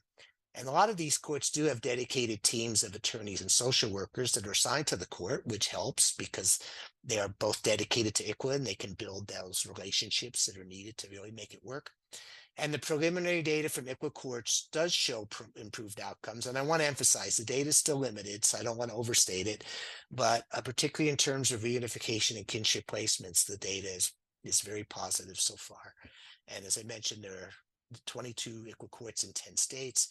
And now I'm going to turn to Kimberly to talk about the California ICWA courts a little bit, and then to cover some of the other things strategies that are possible. So first of all, I just want to shout out, I see Commissioner Shapiro is on. She presides over the LA County ICWA Court. I see Judge Stockdale Coleman from Sacramento. And I think that I saw Judge Lindquist, who was the previous presiding judge over the Sacramento ICWA Court. So just shout out to both of them in that they are taking on have picked up this mantle to do this work and really appreciate that. And I think that one thing that Jack spoke about, that gold standard of lawyering and social work, I also want to mention that that California Tribal Families Coalition has worked with the support of the state and the Office of Tribal Affairs to provide a very in-depth training over multiple weeks for social workers that would be supportive of ICWA courts, in that you're getting social workers who get a very particularized training on ICWA and ICWA compliance, both the letter of the law and the spirit of ICWA, and what those best practices look like in the social work realm. Because it's one thing to have an ICWA court, but as Jack mentioned, it's so necessary to have all the people populating that court really have the benefit of deep knowledge about what are best practices and what are expectations. And of course, that happens under the judicial leadership, but then those resources for social workers, we saw that there was a need in part to support ICWA courts. And so we're providing that training, and we've done it now in 3 regions in California. And I actually wrote the exam that the social workers have to take at the end, and I made it really hard. And we've seen an incredible uptake of knowledge, where we're seeing the difference between the competency at the beginning of the training, let's say at 20%, at the end of the training at 80%. So it can be done. People are hungry and really want to increase their competency, and it's a matter of providing the resource. So just wanted to mention that thank you to those judges who oversee or work with or collaborate with. For example, Judge Abby works in Humboldt County on a court with Judge Heinrichs, who I believe is on. And I don't know if you caught that, Jack, but Judge Heinrichs thinks she might have been the origin story of that quote for you. And so just appreciate all of that work in the judicial setting that happens, that we do see. And I look forward to seeing the additional data that's going to come out of Sheldon's work, because I think we're going to see some pretty magnificent data supporting the efficacy of ICWA courts, specifically on security and stability of placements. Next slide. So that ICWA courts are one possible strategy as we think about Brackeen being this kind of wind at our back or wind in our sail as we move forward and make sure that we take the win, but we also continue to push. So ICWA courts, one incredible strategy, but what are some other ones? Ongoing tribal state work groups are critical, and there are multiple of those. And so CDSS, and we have folks from the Office of OTA, the Office of Tribal Affairs from CDSS on with us today. Conrad is here, Bea is here, Donald is here, and they do a terrific job of supporting conversations between tribes and state actors and state policymakers and thought leaders. And that is something that I think even the bench has a role in making sure that there is support for that. And it can be things as simple as making sure that folks who need to be in those conversations have a break from the docket to be able to participate in those conversations. Adopting more state court ICWA rules, as was, as Jack mentioned, for example, on what they are doing in light of this kind of open question around whether you cross a line of equal protection by having the third placement preference identify just other Indian families. What we've seen one state do is kind of step into that space and create some clarity there. And so I think that state court rules are one way that we can do that. And certainly there's a lot of folks here who work with the Judicial Council and the Forum. And so that is a place where state court rules can be developed. So if you see an issue in your county or the jurisdiction where you work, where you think, ooh, there is a lack of clarity there, maybe the vehicle or the strategy is to see a solution in your state court rules. And then, of course, that continued training on the letter and spirit of ICWA. And look, Jack and I have done a lot of training. We know that training is not the solution, right? One reason why training is not the solution is that unfortunately, in the world of child welfare, you have tremendous turnover. So training can't be a unique solution that we can kind of say, well, we had a training on that. But that CERT training, the certification training, for example, one of the things that we have seen is that, hey, if this person increases their competency with a very documented long-term training, maybe that allows them to have an increase in pay, or maybe we could see a decrease in their caseload, something like that. So identifying and realizing that handling ICWA cases in the best of possible ways sometimes can mean more work. So identifying that and adding that to increased competency, I think there are some possible strategies to see better outcomes because people really are armed with their best strategies, their best training, their best competency, and maybe also a super authentic desire to see ICWA advance the interests of children. Because unfortunately, we do see sometimes folks see ICWA as a problem, as added burden, as difficult. We've certainly seen the appellate courts be frustrated by the high level of appeals. And so understand that we have maybe some ICWA fatigue sometimes. So what does it look like to work against kind of ICWA fatigue, to empower people and have them really embrace and internalize the benefits of the Indian Child Welfare Act and see it as the gold standard? Next slide. And I just want to say, I mean, I do think training is important, and I don't think we're trying to say it isn't, but sometimes that's all that happens, right? The jurisdiction or whatever say, oh, we're going to do training, and then that's it. We've now done what we need to do to improve ICWA compliance. So I think we're trying to say, yes, training is important, but that can't be the only thing that you do, because if that's all you do, the impact will be much less than it needs to be. So yeah, agreed. Training is a super key component, but you do not get to check the box if training is the only component. Another strategy that is really important in making sure that we live up to the promise of the Indian Child Welfare Act is data collection. And that's because so much flows from data. Now look, it's kind of like training. It's not the answer. Data isn't the answer to everything, but it is a piece of a very important puzzle when we think about strategies to uphold the Indian Child Welfare Act. Data related to ICWA has always been really limited and really difficult, in part because you have a small population on whole. So for example, in the CCWIP, the California Child Welfare Indicators Project, which takes the state's data and houses it at Berkeley and that creates that dashboard, We know there's a severe undercount, and that equals a severe under-resource. And part of the reason there's a severe undercount is that when you get to numbers under the number of 11, so let's say we take a very small county and they have 10 ICWA cases, that gets blinded to 0. Because it's such a small number, there's a fear in a data collection perspective that you'd actually be able to identify. It becomes identifiable when you get to those small numbers. And so you could have the entire ICWA case count for a county wiped away. And then what that means, it means that disappears. And therefore, when someone says, hey, we need to provide resources, no, we don't. There's no ICWA cases in that county. And there's some of you who are from counties in which that's occurring. So that the state's dashboard with regard to the number of ICWA cases you have or the number of failed placements, it just doesn't exist anymore. And then just backing up for a moment, inquiry becomes an incredibly important element of getting better data. Because when we have really robust and inquiry, when we have really incredible fidelity to the inquiry requirements, we get better data because we identify folks and we get all that information and we get it early. So it's both really essential for cases, and it's also essential big picture if we're thinking about strategies and we see better data collection as an important strategy. You can't get the data if you don't have that robust and accurate inquiry. Really, really important. If I could just mention something about the AFCARs.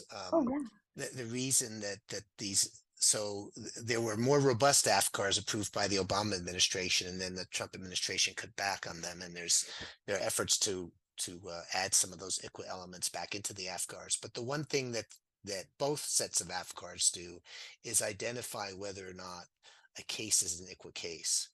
And right now, so much of the data that you look at is based upon self-identification as Indian or an American Indian or Alaska Native, which, as we know, is not necessarily mean that they are covered by ICWA. Right. And so that's the new element in AFCARs that hopefully will lead to some better data, because we'll be able to segregate out those cases that are ICWA cases in the data. And hopefully some of the data elements that were taken out will be added back in, and then we can really get a robust sense of what's happening in ICWA cases. Yeah, and I just want to add to Jack, to your point, that the California, when the AFCARs problem occurred, which is the Obama administration added data elements, and then the next administration took those elements away, and so there's litigation. California Tribal Families Coalition is a lead plaintiff in that litigation. California made the decision, which I think is a great one, to go ahead and adopt those AFCARs data points, and there's work ongoing at the state to make sure that that occurs. But one thing that's a little bit unique to California, although not entirely, this would occur like in the Southwest, is that currently in the state data system, if a family or a child is identified as Hispanic and Native, which so many of our Native kids are multiracial or multi-identified, that child is then only Hispanic. You cannot be both in the state of California. And so again, that's why the data is so undercounts the Native children. I think right now, if you looked on the CCWIP, you'd probably see there's about 1,560 ICWA cases in California. And I feel very confident in saying that that is wrong by a factor of 3, which is just super frustrating because of all the reasons why data is important. Even if we get frustrated why data is such a heavyweight in conversations around policy, the truth is that we're missing it in California.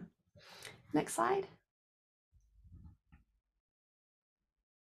All right, next strategy. And I mean, it's almost silly to talk about this because here we are in one of the most collaborative spaces, in this conversation. But building collaboration is so critical. So state court roundtables and alliances. So for example, Riverside County Tribal Alliance is a space in which incredible collaboration occurs.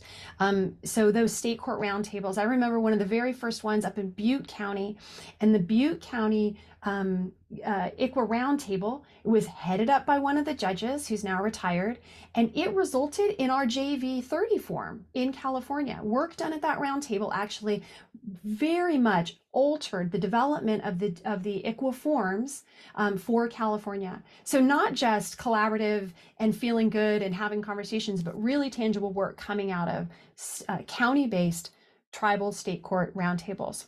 And then, of course, development of collaborative training opportunities. You know, it's hard to develop training if you haven't done some listening first about what the issues are. Funding collaborative efforts is doable, and bench officers can be at the lead of what that looks like. And then, of course, we have the Healing to Wellness Courts. Healing to Wellness Courts are an amazing tool to allow tribes and state courts to collaborate, to think in a very much an ICWA mindset and framework. And I wish we had the data around it, but the Healing to Wellness work that's been done up in Humboldt County, Judge Heinrichs, Judge Kreis, Judge Abenanti, I think if we had really hard data, what we would find is not only do we get better outcomes, but the parents that intersect and participate in the Healing to Wellness Courts have so much less trauma coming out of that process. And that alone disrupts the intergenerational cycle of trauma. And that is such a win. Such an incredible win to have families who've been through the system feel that the system was really an ally to them, as opposed to yet another notch of trauma in that family's life. Next slide. Okay. So on that high note of all these great strategies that you all can head up and that you all can participate in, just taking a note, like, I don't know, maybe put our feet back on the ground and say, look, we won 7-2 in the Brackeen case at the Supreme Court. We won resoundingly on the major arguments. Yeah, as Jack talked about, we didn't get actual resolution on the equal protection issue, but I kind of think that the Supreme Court doesn't really have an appetite for another ICWA case, maybe for another, I don't know, generation, I hope. But here's the thing, Justice Gorsuch's concurrence, or I'm sorry, Justice Kavanaugh's concurrence, which nobody else joined, but as Jack talked about, kind of begged the question of, like, you know, maybe if you go about this differently, we could resolve this equal protection issue. And that's scary. It's very scary that you have a Supreme Court justice inviting and almost laying out a roadmap for how to come at ICWA again. And so what you see up here on the screen is from the Goldwater Institute, Tim Sandefur, one of the key attorneys on this, saying why Brackeen is not the end of the story for their purposes, that they are going to keep coming over and over and over again. And I can tell you that I have already been in California up against a Goldwater attorney in a county coming in, and I promise you, every element of that case, as we jumped into it, was a constructed case that they had manufactured for purposes of getting to the California Supreme Court. Now, thankfully, I think that we have dodged a bullet on that case, but they are here and they are working very hard, and they do not see Brackeen as the end of their story of attacking ICWA or attacking tribal sovereignty writ large. Next slide.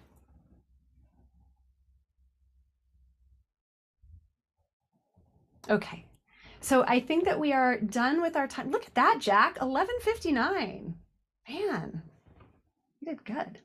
We've got 1 minute for questions. Did any questions show up anywhere? I'm going to check the chat here. There's a lot of people introducing themselves, so I didn't see a question when I looked, but if not, this shows you how to reach us. If anything comes up later that is on your mind that you think we might be able to provide any information about. Oh, and there's Sheldon. I always think of my reasonably cogent questions about an hour after the opportunity to ask them. So as Jack said, if that happens to you, feel free to email Jack. Well, Jack, I think one of the things that you need to do is, I think you have a disclaimer on your Casey family email. Since Jack and I were just earlier in the week, we're in Vegas together. I think that Jack is actually trying to, like I was said, retire and moving on to bigger and better things. I agree with you, Kimberly. I told him the vote's not in yet. He can't retire yet. So, but Jack and Kimberly, this is excellent presentation. I sat there and wrote a million questions out, but you know, I have the ability to reach out to both of you, you know, on a more personal level. So I'll wait and do that. And I will say just in passing, so if you contact that, I'm sure there'll be a way to contact me after I leave Casey. And as you indicated, I'm not entirely retiring, that I'm already sort of an appellate judge for a tribe out in Virginia starting next year. So so that they're not going to let me go completely, but I will be leaving Casey in February. But I'm sure I will still have a lot of opportunities to interact with many of you in the future. So, and it was great to see you, Judge Blake, at the NIJA training. So, and Likewise. good to see you again today. Likewise. I have a feeling that Jack's going to be an abject failure at retirement, just like some of the people here are an abject failure at retirement. So that's what I'm counting on, Jack. I agree with you. Terrible at it. We will turn this back over to Kathy. Kathy, I wanted to make that comment. I apologize.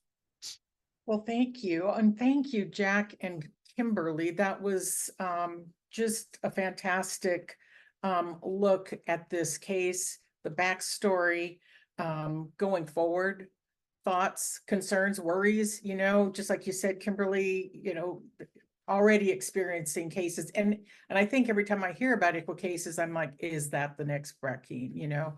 So your presentation is awesome. We'll have these resources available to folks. We'll email everybody that's registered, whether they're participating or not. Today, we'll make sure everybody gets a copy of this. So as we noted earlier, we have a 1 hour break. If you notice on the agenda, we also have a period that we've called food for thought. So we know that not everybody will be leaving. And one of the things that we've heard a lot about today during this discussion is around active efforts. And one of our videotaped presentations that we have available for later, but we want to show one, we're going to show one, at least one right now, is a presentation that Judge Edwards did for last year's in-person meeting on active efforts. And the presentation, you know, it was before this decision was made. So you might hear something that sounds a bit dated, but at the same time, I think it helps you think about what that meant then, what it means now, and how to keep active efforts first and foremost. So Maria is going to put the video on now as we begin. We'll be coming back at 1 o'clock Pacific time. And meanwhile, I just wanted to say one more thing on the presentations, if I can.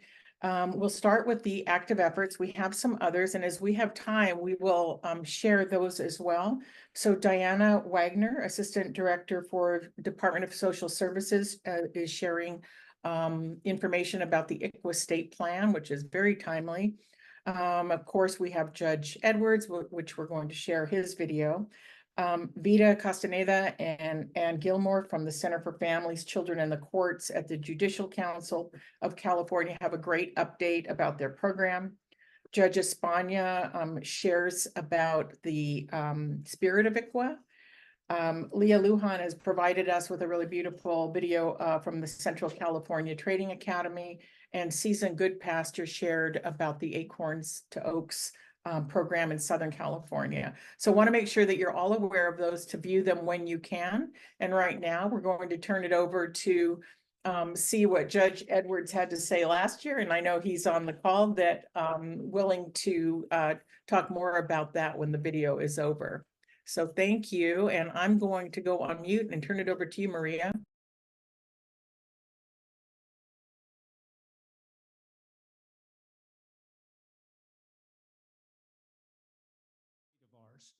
Well, a little bit of history. In 1978, President Carter signed the Indian Child Welfare Act. And 2 years later, he signed the Adoption Assistance and Child Welfare Act of 1980. Fortuitously, in the same year, I was appointed to the Superior Court of Santa Clara County. And I had no idea what the Indian Child Welfare Act was. It was 2 years old.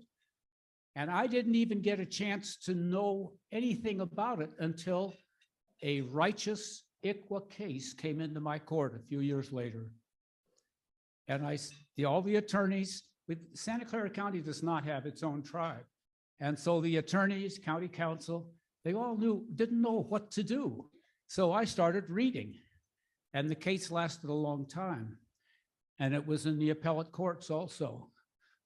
I wrote a 50-page opinion, and I wrote it more for myself to learn about the ICWA. And fortunately, the appellate court affirmed it. But I will never forget Robert Toctu, who's the name on that appellate decision, and the fact that he was placed with a Native American family.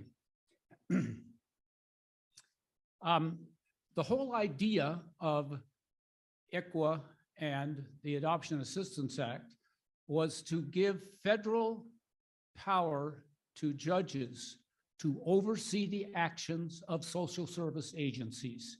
Now, I know that sounds kind of technical, but they heard testimony for several years that the agencies were not doing the right job. And so they gave judges the power under both active efforts and reasonable efforts to say to social workers, you know, you're not doing what you should be doing. And you may not know this, but California has more reversals on the Indian Child Welfare Act than all the rest of the states put together. More reversals on the Adoption Assistance Act. Now, we're a big state, but we're doing a pretty good job of overseeing the actions of social workers. And I'm going to get to that in a minute. So I retired in 2006. And as several of you have mentioned to me tonight, I have seriously flunked retirement.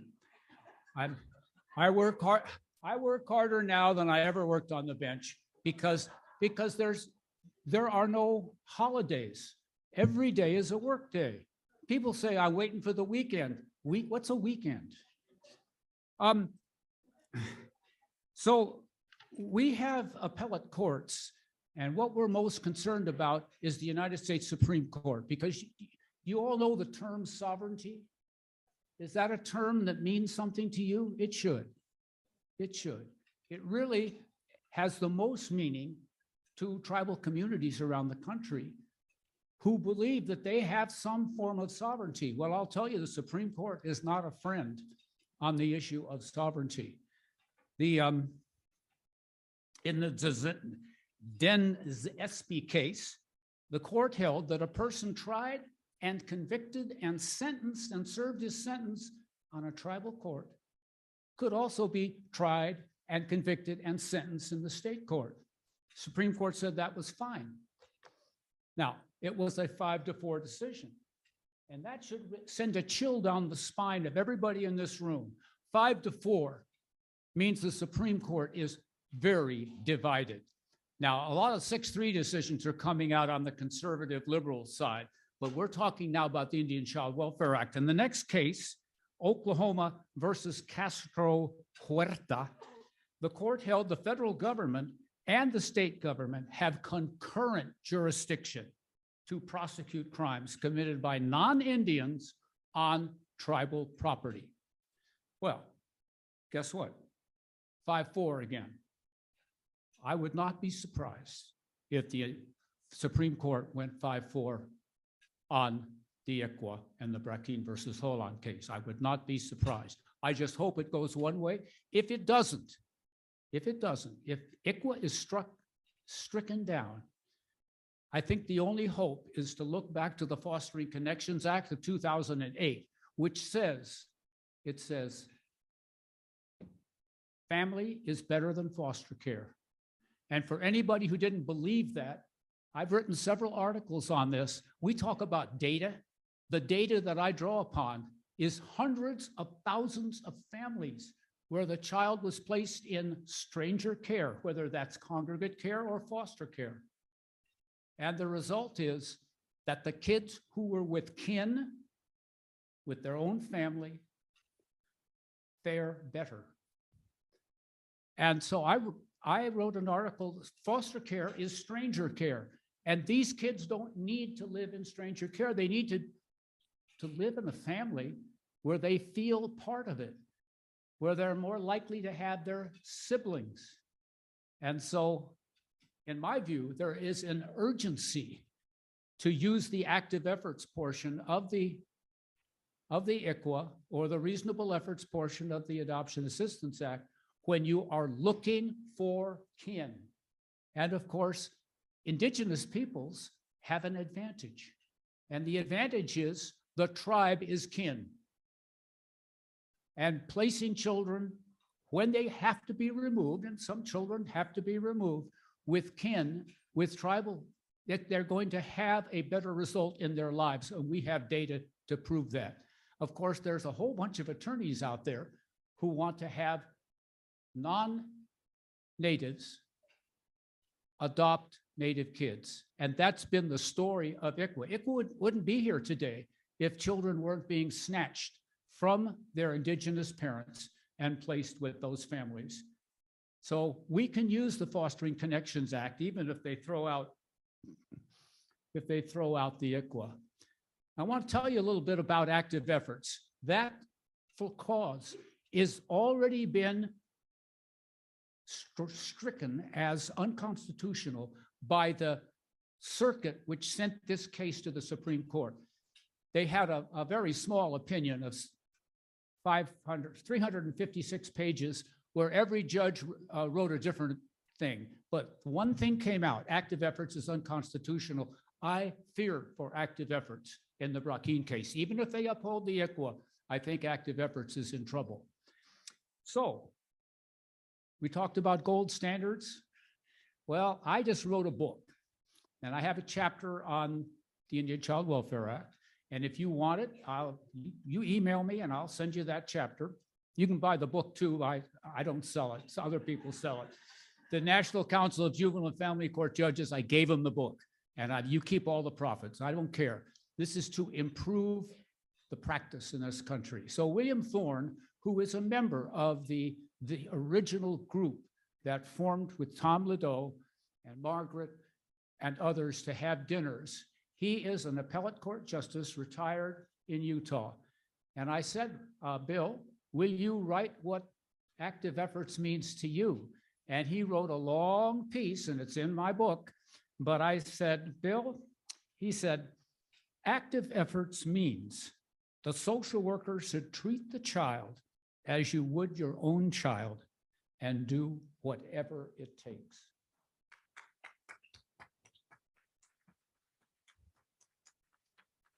Think about that for a minute. Think about the fact that somebody removed your child. You wouldn't wait around, would you? You would be on the ball doing what you had to do, and that's what he's talking about. You want to see what social workers should be doing? I hope Vita is listening right now. Vita Castaneda, but Vita's office is next to mine up in San Francisco. And she was a social worker in San Francisco for Native American families. And I said, okay, Vita, tell me, write it down. What do you say social workers should be doing when they meet a Native American family in the child welfare system? Quote, case plans are an opportunity for healing. So much has been taken or lost or hidden from Native Americans since first contact with the federal government. And the governmental projects included to insist tribal communities assimilate into American culture ways. The arrogance of our federal government. Our families have been separated by the US government as a means to eliminate tribal identity and traditions. We who work within the system that oppressed our communities have a duty and obligation to ensure that we can repair what has been damaged. We heal the souls by enrollment in the tribe, keeping families together, utilizing tribal resources, making it possible to attend ceremonies and local tribal events, the ability to learn tribal language, and the ability to openly be Native American without harm or repercussion. That is the attitude that she took as a social worker in San Francisco, and I think that all social workers should understand that. She has a long essay in the book, and she talks about saying, well, first I find out what tribe, what language. I mean, she is so wonderful. And I feel a non-Native American social worker is at a great disadvantage. And so I'm trying to get that statement that Vida has written and spread it around. And thank you for inviting me tonight. It's been a real pleasure to hear the substantive discussion that we've had, and I wish you all well. Thank you, Judge Edwards. I think there's some very great information in that presentation, and I just wanted to open this up if you have any other comments that you'd like to make. Yes, thank you very much, Kathy. Can you hear me? Yes, loud and clear. Good. I'll even put my okay. I've spent a lot of time understanding the implementation of both the ICWA and the Adoption Assistance Act. I have studied practice in all 51 jurisdictions, and about 2/3 of my book talks about each jurisdiction and every appellate case I could find in both of those areas. And frankly, there's a problem that, even though I have judicial colleagues that are in the audience today, the judges around the nation have not done a very good job of implementing the active efforts or even the reasonable efforts concept. It's a great disappointment to me. I studied active efforts in the appellate courts. There are not many cases that have reached the appellate courts.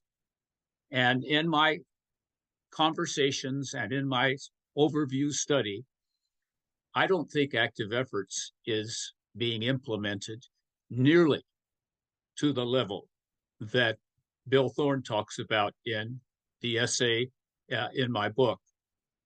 By the way, I have the essay and Vida's essay. I've put them on a separate email. And if you wish to have them, you can email me, no cost, and I'll attach it back to you. Talk about gold standard. These two really have set the standard. The problem is that judges, I think, are afraid to use the power of these two concepts of active efforts and reasonable efforts. California does better on reasonable efforts. We don't have an active efforts case in the appellate courts that says very much. But this is putting a lot of pressure on social workers. This whole federal law in both the ICWA and the Adoption Assistance Act was written so that judges could oversee the actions of social workers in providing services to families. And active efforts is greater than reasonable efforts. And you heard the definition on my my video. I don't think that is being implemented almost ever. And that's difficult because social workers have multiple cases. If you lost a child, it would be the only thing on your agenda. So I understand if they haven't reached the standard that Bill has set, but judges are reluctant to rule that active efforts have not been made. And that's unfortunate.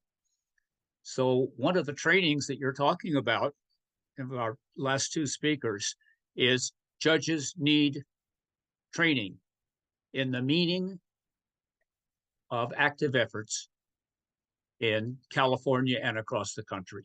And that's all I wanted to say today. Thank you very much, Kathy. I'm really happy to see all the colleagues on the 70 people who were here today.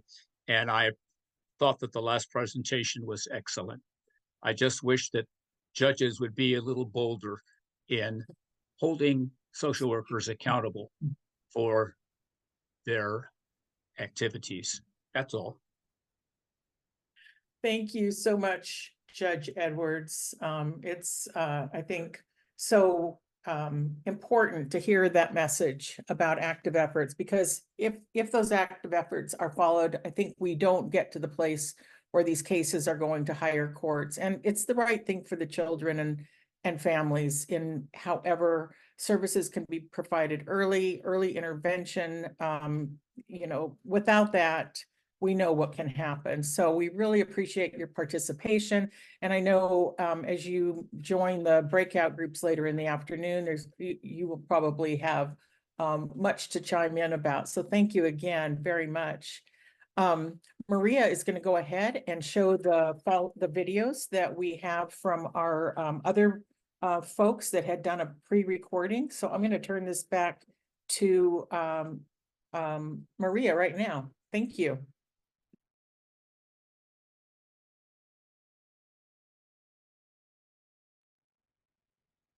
Good afternoon. My name is Diana Wagner, and I am the Assistant Deputy Director for the Children and Family Services Division at the California Department of Social Services. I come to you today from the land of the Northern Wintu people, and am humbled to be here to share with you about the ICWA State Plan. The California Department of Social Services has made a commitment to improve the compliance of ICWA here in California. As part of this effort, the Children and Family Services Division and the Office of Tribal Affairs has worked together in consultation with tribes and input from other stakeholders to create the ICWA State Plan.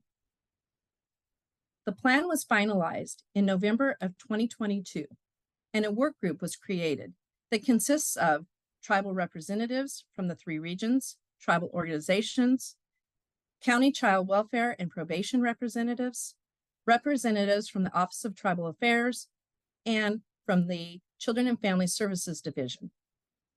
Over the past year, the ICWA State Plan Work Group has met monthly to evaluate and address the strategies and objectives within the plan. Some of the accomplishments that I want to share with you from the past year are as follows. In January of this year, the ICWA hotline was activated, which provides a source for tribes to call in with concerns about ICWA compliance at the county level. As of November, there have been 133 calls. Reports received have included 81 general inquiries in regards to ICWA. 31 of them have been ICWA reports that are concerns about compliance. And an additional 21 have to do with other general inquiries. The ICWA hotline has provided technical assistance to counties on the 31 compliance concerns that have consisted of review of county ICWA policies and procedures. They have provided additional recommendations in regards to training, have evaluated and updated all county letters to be more clear and concise, and assessed for further interventions, some of which have included corrective action plans as necessary. There has also been the development of the ICWA data reports. These reports can be found on the California Child Welfare Indicators Project on the Berkeley website. This is a public website that provides this information to counties and tribes. Another area of focus has been AB 3176. This is intended to conform state law with the 2016 Federal Bureau of Indian Affairs regulations governing the Indian Child Welfare Act. This bill amends 32 sections of the California Welfare and Institution Code. This year, the department has been able to publish 2 letters. The first letter is on inquiry, reason to know, reason to believe, and notice requirements. The second letter has to do with safety assessments, emergency removals, and emergency placement of Indian children. There will be additional letters connected to AB 3176 coming out in 2024. Another area to advance the knowledge of ICWA in counties is the ICWA specialist training. This training is developed in partnership with the California Tribal Families Coalition, UC Davis Human Resource Center for Family Focused Practice, and the California Department of Social Services. The program is designed to produce a specialized workforce to serve in Indian specialty units. To date, a total of 6 counties have been trained, and there are additional counties we're planning for in 2024. The current focus of the ICWA State Plan Work Group is on tribal placement preference for emergency placements and for ongoing placements to ensure the Indian children remain with their tribes and connected to their culture. This will continue to be a focus in 2024. I'm appreciative of the work the ICWA State Plan Work Group has done this year and look forward to the coming year and continued improvements with ICWA compliance. Thank you.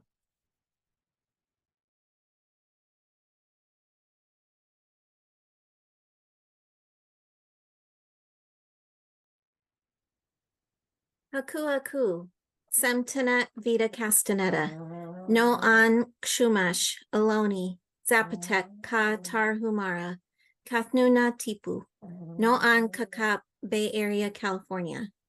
I introduce myself in our southern dialect of the Chumash language called Mitskanakan. I said, greetings, my name is Vita Castaneda. I am Chumash, Aloni, Zapotec, and Tarahumara. I come from the Chumash village of Tipu, and I reside in the Bay Area in California. We are speaking to you from the ancestral and present tribal lands of the Ohlone villages and nation in the Bay Area. I am a social worker and the senior analyst in the Tribal State Programs Unit at the Judicial Council of California. Anne? Hi, everyone. Thanks, Vita. My name is Anne Gilmore, and I'm an attorney here at the Judicial Council in the Tribal State Programs Unit. I have spent my whole legal career doing Aboriginal rights and title work, or federal Indian law, first in my hometown of Vancouver, British Columbia, Canada, and for the past 20 or more years here in California, the last 16 of those at the Judicial Council. The Judicial Council of California is the policy-making body for California's judicial branch. And the California Constitution directs the Judicial Council to provide policy guidelines to the courts and make recommendations annually to the governor and the legislature, and adopt and revise California rules of court in the areas of court administration, practice, and procedure. The Judicial Council operates through many advisory committees, which specialize in different subject areas of law. Vita and I support the work of the Tribal Court State Court Forum, which is an advisory committee established under Rule of Court 10.60. And it's very unique in that it brings together tribal court and state court judges as equal partners to make recommendations to the Judicial Council for improving the administration of justice in all proceedings in which the authority to exercise jurisdiction by the state judicial branch and the tribal justice systems overlaps. And so Vita is going to give you a few highlights of some of the work we were doing in our unit over this past year. Our unit primarily focuses on providing educational and technical assistance on the Indian Child Welfare Act and also violence-related issues and prevention impacting tribal communities. Today, we're going to highlight our work related to ICWA. We've done a range of webinars and podcasts over the last year that can be found on our ICWA Education Distance Learning webpage. ICWA webinars we provided include presenting on the background, purposes, and foundational basics of ICWA for a local group of professionals in psychology and social work, placements of Indian children in juvenile proceedings, ICWA courts and collaboratives, ICWA legal update, ICWA and probate guardianships, Juvenile justice, the need for identification of Native American children in collaboration with tribes, and ICWA and safely surrendered infants. The podcasts we've done over the last year include juvenile justice and tribal youth, and the role of tribal advocates in ICWA cases. ICWA roundtables we provide technical assistance to are the Sacramento ICWA Best Practices Working Group, the San Diego Tribal Juvenile Court Partnership, and the Los Angeles ICWA Stakeholders Roundtable. We also participate in meetings or projects in collaborations statewide, and a few of them are the Bay Area Collaboration of American Indian Resources, also known as BayCare, the 7th Generation Work Group, and the California Social Work Education Center.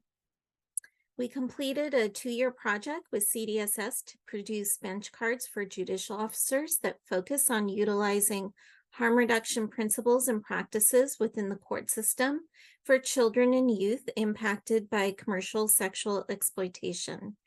The bench cards can be accessed by judicial officers online and in hard copy. Over the last year, we have focused on producing written material related to qualified expert witness, or QEW, issues and information. On our ICWA Job Aids webpage, you can find a QEW information sheet for professionals working with ICWA families, and soon to be posted a QEW brochure for families and caregivers that provide information to families as to why and how a QEW will work with their family. Our unit maintains a resources database of statewide and county-specific services available to tribal families. We have conducted many recent updates to our clearinghouse of resources, to which you may search for these resources by type or county. Anne?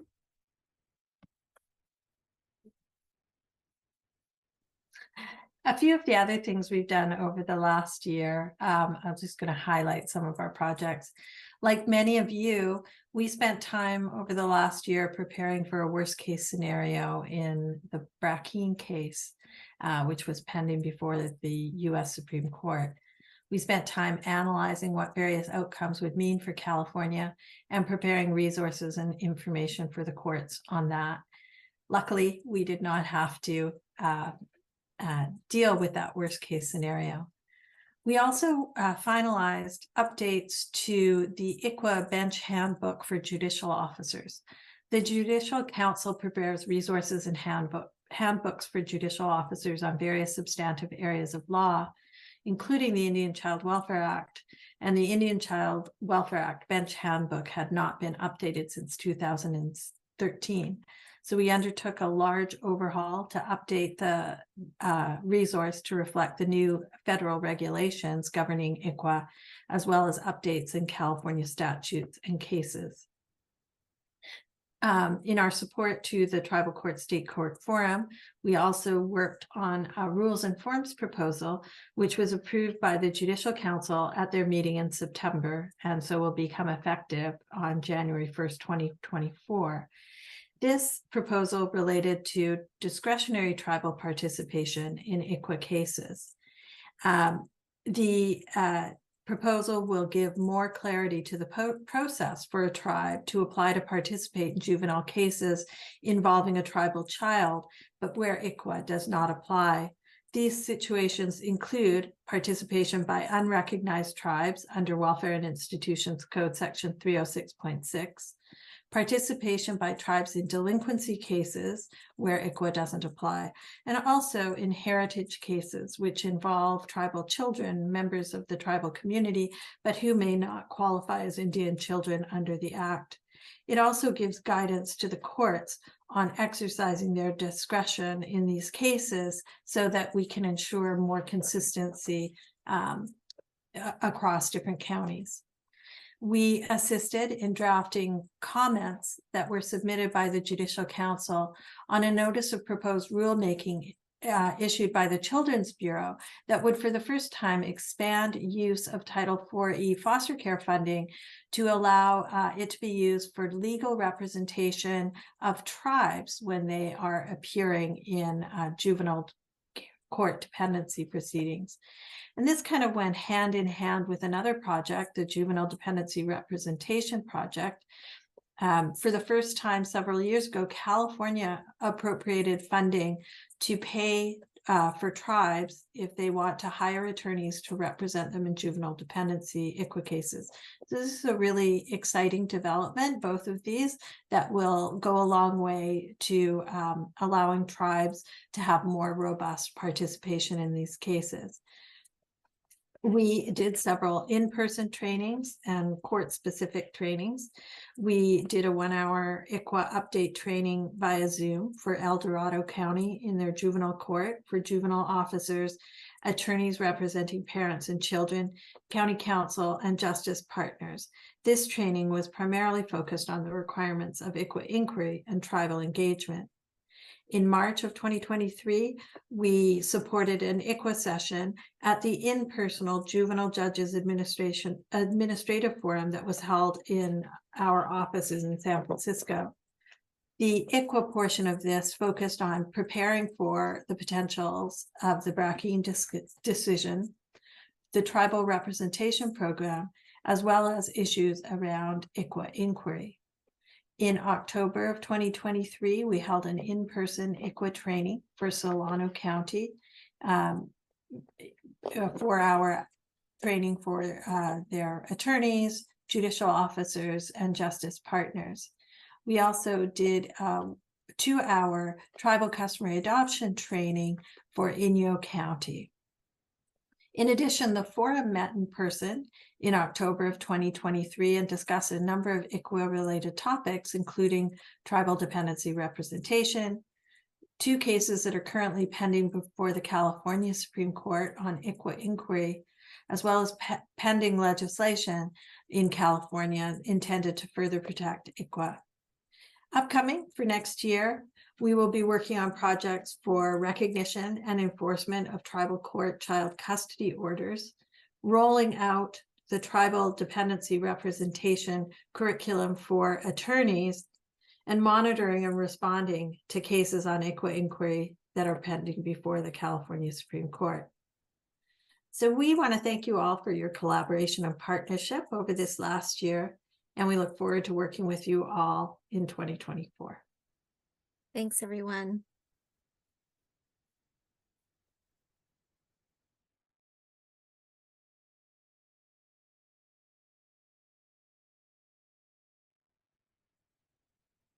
Hello, my name is Ana España, and I am the presiding judge of the Juvenile Division of the San Diego Superior Court.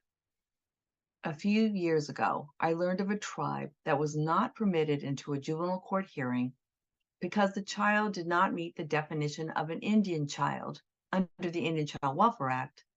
Thus, the act did not apply. In that case, the tribe excluded was the child's tribe for which the child was a member. It seemed to me that it would be important for the court to hear what the tribe has to say about the child's current circumstances, and the child should have the right to maintain the relationship with his or her tribe and tribal community.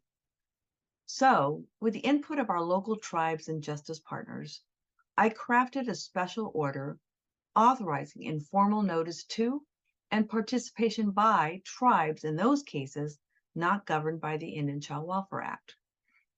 That order is now a San Diego local rule of court. Essentially, it provides as follows. In all juvenile court proceedings that are brought on behalf of tribal youth but are not governed by the Indian Child Welfare Act, the identified tribe of any tribal youth who is the subject of a juvenile court proceeding has a presumptively direct and legitimate interest in the youth's case. The tribal representative shall be allowed to attend all hearings pertaining to the youth, subject to a finding by the judicial officer that the tribal representative does not have a direct and legitimate interest in the youth's case, or that good cause otherwise exists to exclude the tribal representative.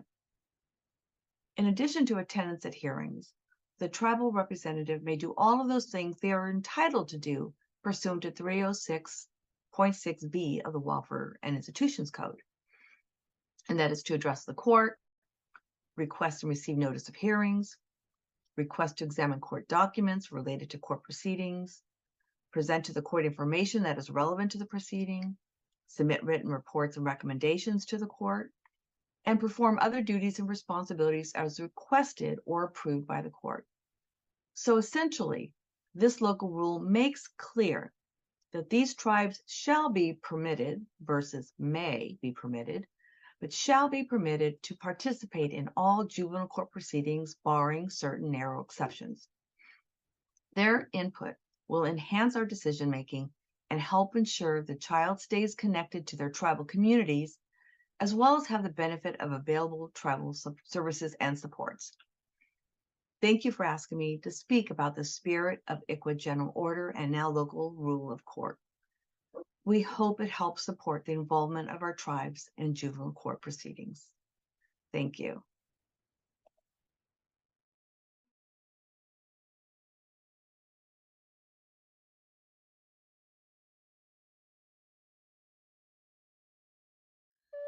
Hello, I'm David Foster, Director of the Central California Child Welfare Training Academy at Fresno State University.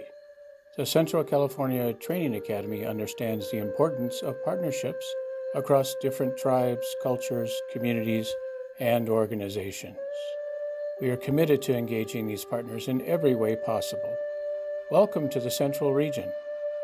The Central California Child Welfare Practice Model Implementation Team understands that child welfare organizations cannot implement a practice model that is centered on race equity and cultural humility without leadership and guidance from tribes and integration of Native viewpoints and values and ideas and priorities and principles, because the child welfare system must share power, actually cede power, in order for real partnerships to form. Counties must recognize tribal sovereignty, and having good relationships with tribes is foundational. So an important aspect of the implementation support team's work is to soften the soil in the central region of California for those relationships to develop. You're going to hear a lot more about the work we're doing as we continue. Halito, my name is Leah Lujan. I'm a member of the Choctaw Nation of Oklahoma. I'm an ICWA consultant and trainer with the Central California Training Academy and also part of the implementation support team. Norma Elder of the Cayuga Nation describes Native American perspective, saying, "True consensus is built through talking, listening, and considering different ideas until a new understanding takes place and the decision makers come to one mind about what to do. At the heart of this process is relationships. Currently, we are working to develop a consortium in which meaningful relationships between sovereign nations, indigenous communities, and county partners are authentic, sustainable over time, with the goal of reducing disproportionality and indigenizing social work practice." Also, the implementation support team, under the pillar of partnership, has created subgroups working with university partners, bringing together academia with policy and administration to help identify gaps in education around ICWA, tribal sovereignty, and other important understandings that are key for social workers to have when working with Native American families. With community and tribal input, we are developing surveys and curricula so that social work students are given the opportunity to learn about the real history of Native Americans in the United States and to be informed about ICWA prior to entering the workforce. This is a quick glimpse into the work we are hoping to continue. I hope you enjoy the rest of the event, and I thank you for your time. For us to achieve integration of Native American worldview or Native American viewpoints, we must understand the need for guiding principles, such as belonging, which represents trust building, relationship building, and mastery, understanding what broke the Native American community apart, but also the resiliency of what holds it together. And then interdependence, understanding each other's gifts that we bring to the circle and how it is so crucial for us to utilize those gifts as individuals to achieve our overall goals. And then finally, generosity, to understand once we're able to have discussions and how do we put those to action, and if we're able to achieve to bringing them to action, how much wellness and healing that will bring to our communities. Manuhu and greetings from Mono Yokuk country here in Fresno, California. My name's Zach Zukovsky and I'm the program coordinator for the SERVE program Central Region. I wanted to take a minute to revisit our mission. We are committed to full equity, justice, well-being, and cultural preservation of American Indian, Alaska Native children and families by increasing the number of Indigenous social work graduates, fostering inclusive leadership development, developing meaningful partnerships between tribal sovereign nations, Indigenous communities, and other stakeholders, and implementing decolonizing social work curricula to reflect community-based, culturally appropriate Indigenous values and the promotion of Indigenous sovereignty and self-determination. Cindy Alexander, Hasadan Nawetki. I'm Kickapoo Comanche, contract presenter for Central California Training Academy. Hadit Manahu Hili Hili, respectfully greeting you in the languages of the first people of the Central Valley. Our traditional teachings, our knowings, have been taught to us mostly by observing our elders, their interactions, their interconnectedness with Creator, interconnectedness with oneself, our surroundings, and most importantly with one another, our community. I want you to think about what your strengths are, your medicine, your healing medicine that you convey to others. As I share a little story with you, it's easier for me to teach by storytelling. My Kickapoo grandmother was a medicine woman. She used the knowledge of the medicine of the plants to help in the healing of her community, and this is what kept her interconnected with them and where she gained much respect. So when I was a little girl, I spent a lot of my time at Grandma's, and she had a little humble one-bedroom house with a big herb garden in the back of the house.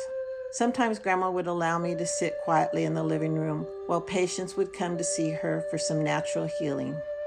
Honestly, I regret that I lacked the interest at the time to pay much attention to what herbs she used for what. But what did stick in my memories from those times was Grandma's mannerisms. First, she would say a prayer. Often she would take the time to just listen. She carried herself with confidence, but in a humble student and helper manner. She was showing compassion. She could sit in silence with her patient for what seemed to be a long time to a child anyway, and I realized she was using her patient's medicine. In that silence, she was doing her assessing. She might read the person's anxieties, and then she'd readily throw some humor medicine at them to ease their anxieties, along with burning some herbs as incense for calming.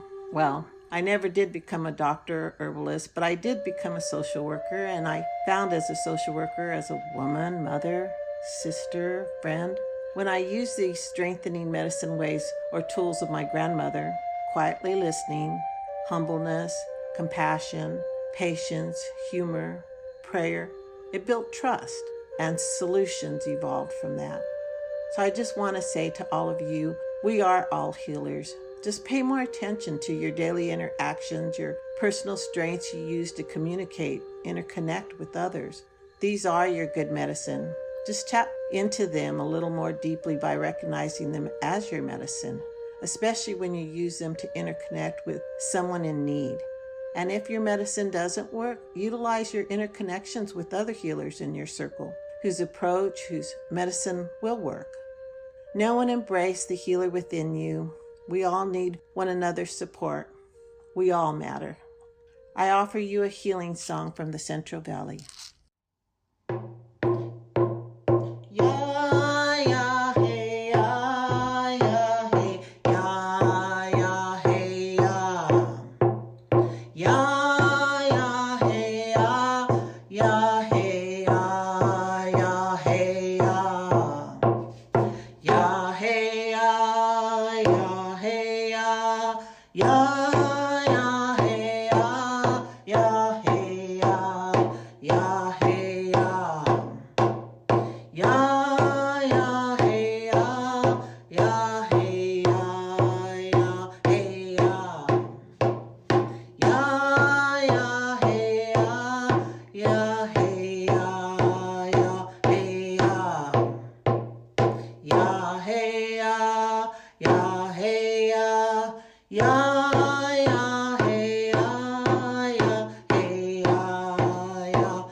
I was having trouble getting services for him being on the spectrum, kind of learning about his sensory processing disorder. I'm a preschool teacher, and so I I knew there was things that he needed, and my biggest fear was when he attends school age, how much more he's going to struggle if he doesn't get that early intervention. You're carrying that weight as a mom, and you just feel like people don't care enough. It's like, oh, they're from the reservation, and that can very much feel like I am alone in this community. I had just started thinking about acorns to oak trees, about, this far off thought of what this program could be like. Season was a young mom, very, very concerned about the Native American community, and that there was more than just one family that was really struggling in accessing services. When I met with her and she shared from the heart really that she has a daughter with autism and the role that she had at Paula, and then expressed the fact that she didn't and wasn't aware of our services. I think it was one of those moments that you just say, ugh. It hurt my heart to think that there was such a disparity in all the good that we try to do, and that we missed the mark in a way that was going to have a significant impact on children. So we needed to change that. Having worked with other state agencies, I expected to get that, well, thank you. Thank you for letting us know, and to, basically check off the box of we met with this tribal person and we heard their concerns, and we will definitely try to do better. I would say within the first few minutes of meeting with Director Bargeman and Leilani, I was like, this is different. We had to do something that was going to be responsive to the culture, and that was driven based on the tribal communities, because the sensitivity of recognizing how different cultures or different communities access services is very different. What we had was that initial little glimmer of light that maybe we can do something together. I made a request for $500,000. We were able to get the administration's support for this initiative. The focus of it was to have listening sessions and to learn what was going to be meaningful activities to be able to affect change and correct kind of this disparity that was present. When I met Season for the first time, her vision just aligned with mine and where we were trying to go as a regional center. What better way to build trust and respect than to have a tribal member on tribal land providing services to tribal families. So Acorns is the first tribally owned vendor on tribal lands in the entire state of California, which is pretty amazing. Little did I know that some of those conversations with Leilani and with Director Bargeman and this grant program would lead to where we're at today. And now, this huge initiative, with Early Start. And that is obviously where my passion comes from, is because I know what those Early Start services meant for my family. The kids that we serve here at Acorns to Oak Trees are local Native children with varying ranges of disabilities.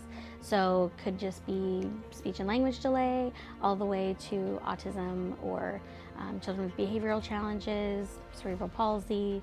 With Early Start, we're able to see if a kid might have a delay, if they might have a disability, really early on. So when we're looking at a 12-month-old getting Early Start compared to a 12-year-old who didn't get any therapy, you're going to see drastic changes. A lot of the kids that I work with, I can get them in at 18 months or so, age them out by age 3, and they don't even need services anymore. Now that Humai is getting Early Start, I feel like he is now ahead.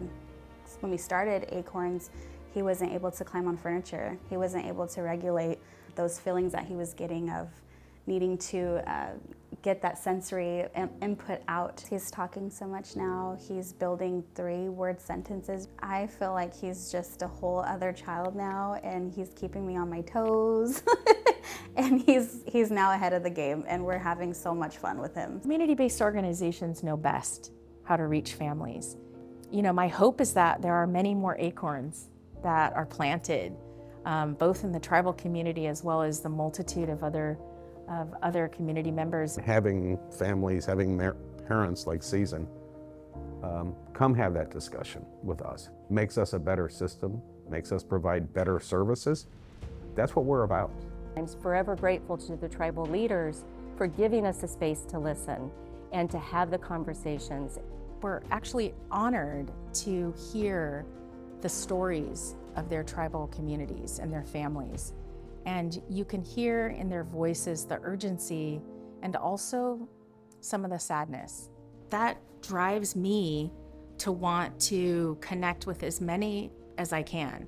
I know a lot of parents have a hard time admitting that their children might be a little different than other children in their family even, and it's our job to help them understand those differences and let them know that they're not alone. Seeing the kids light up when they're here, seeing the regulation that happens here, it's amazing, it's powerful. I want every Native family to seek those services out, because it is going to be life-changing, not just for your child, but your whole family dynamic, honestly.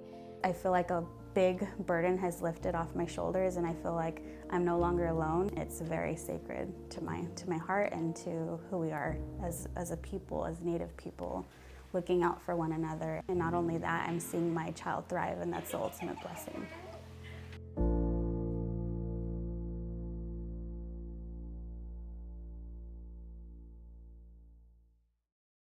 Okay, why don't we go ahead and get started? We are coming back to you, and we're actually going to be sharing another video that will be available to you along with the ones that you saw during the break. This video is presented by Judge Abby Abenanti, talking about joint jurisdiction courts. And I think it's a very timely video to share since we are here talking about collaboration. And I wanted to mention that the Tribal Law and Policy Institute has recently published Joint Jurisdiction Courts 101, Intergovernmental Collaborations to Heal, Protect, and Find Solutions. And it was co-authored by Corey Wawasek and Judge Abenanti. So I'm going to ask Maria to share the video at this point. When it's over, Judge Abenanti is with us, and I'm going to ask her if she'd like to share a few more words about joint jurisdiction courts. So thank you, Maria.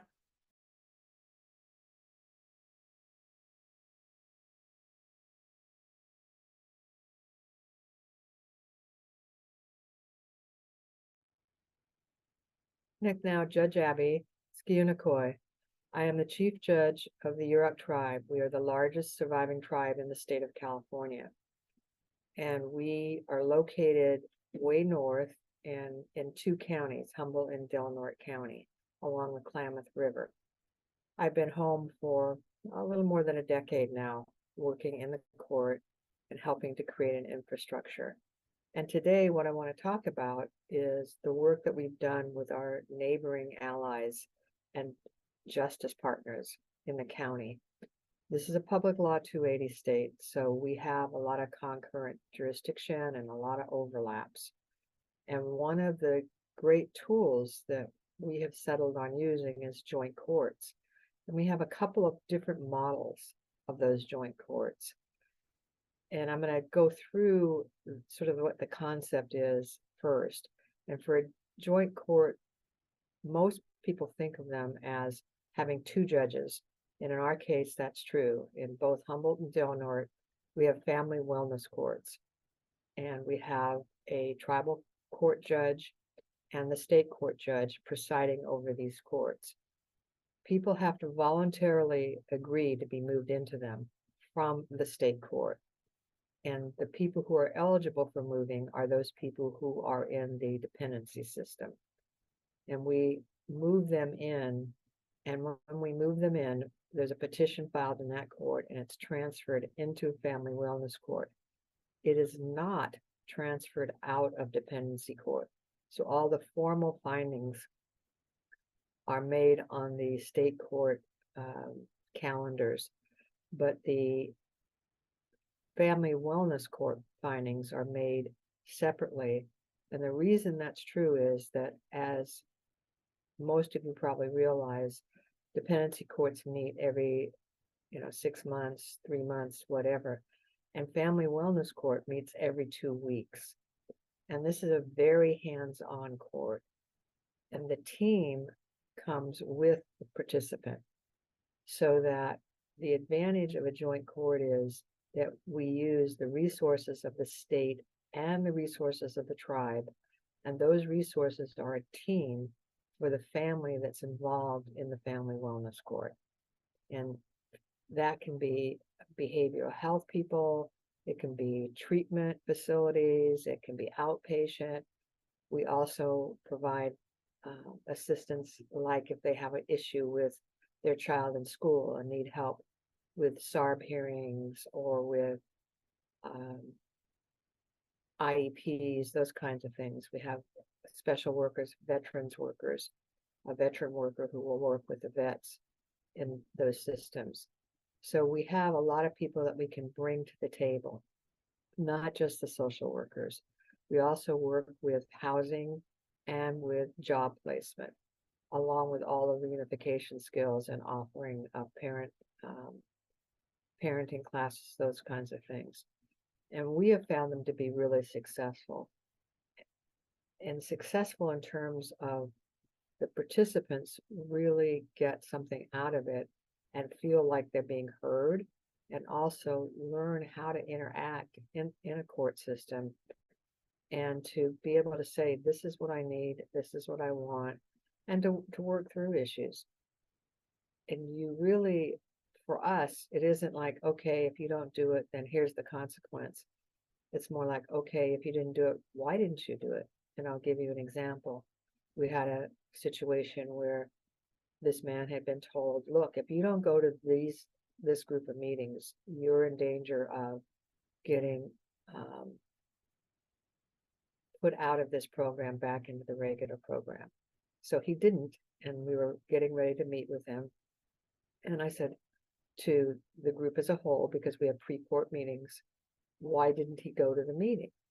And they said, well, we found out that he didn't go. He went to the visitation with his child 3 hours early than he was supposed to, so he couldn't go to the meeting.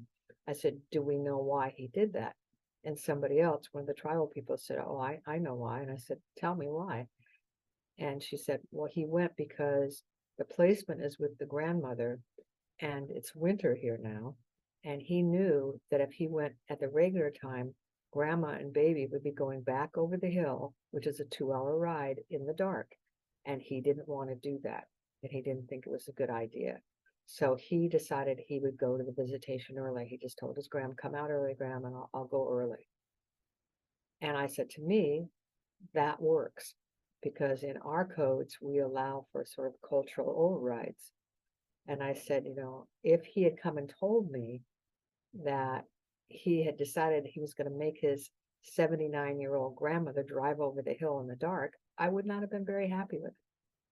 So he could have and should have reached out to us and explained that to us and got a change in time or whatever. He didn't, but on balance, he made the right decision on that day. So we were able to work that through and get him moving in the right direction, which is what we really wanted to do. And we rearranged the schedule so that those conflicts would not happen. And a lot of what happens is rearranging the schedule. Like if we go, all right, it'd be really nice if you got a job, then he gets a job, he or she, but then they can't do their drug testing because that's at a certain time. So then we look at, okay, can we go out to their house and do it after work or before work? Or can we meet at Starbucks and do it? And sometimes we can put patches on as opposed to do drug testing. So it's very solution oriented, and it's also very in tune with, this is not a static situation. You're really trying to get some movement forward and help the person reintegrate and understand what their responsibilities are toward family and community. So it's very much a work in progress, and the team works together with the person.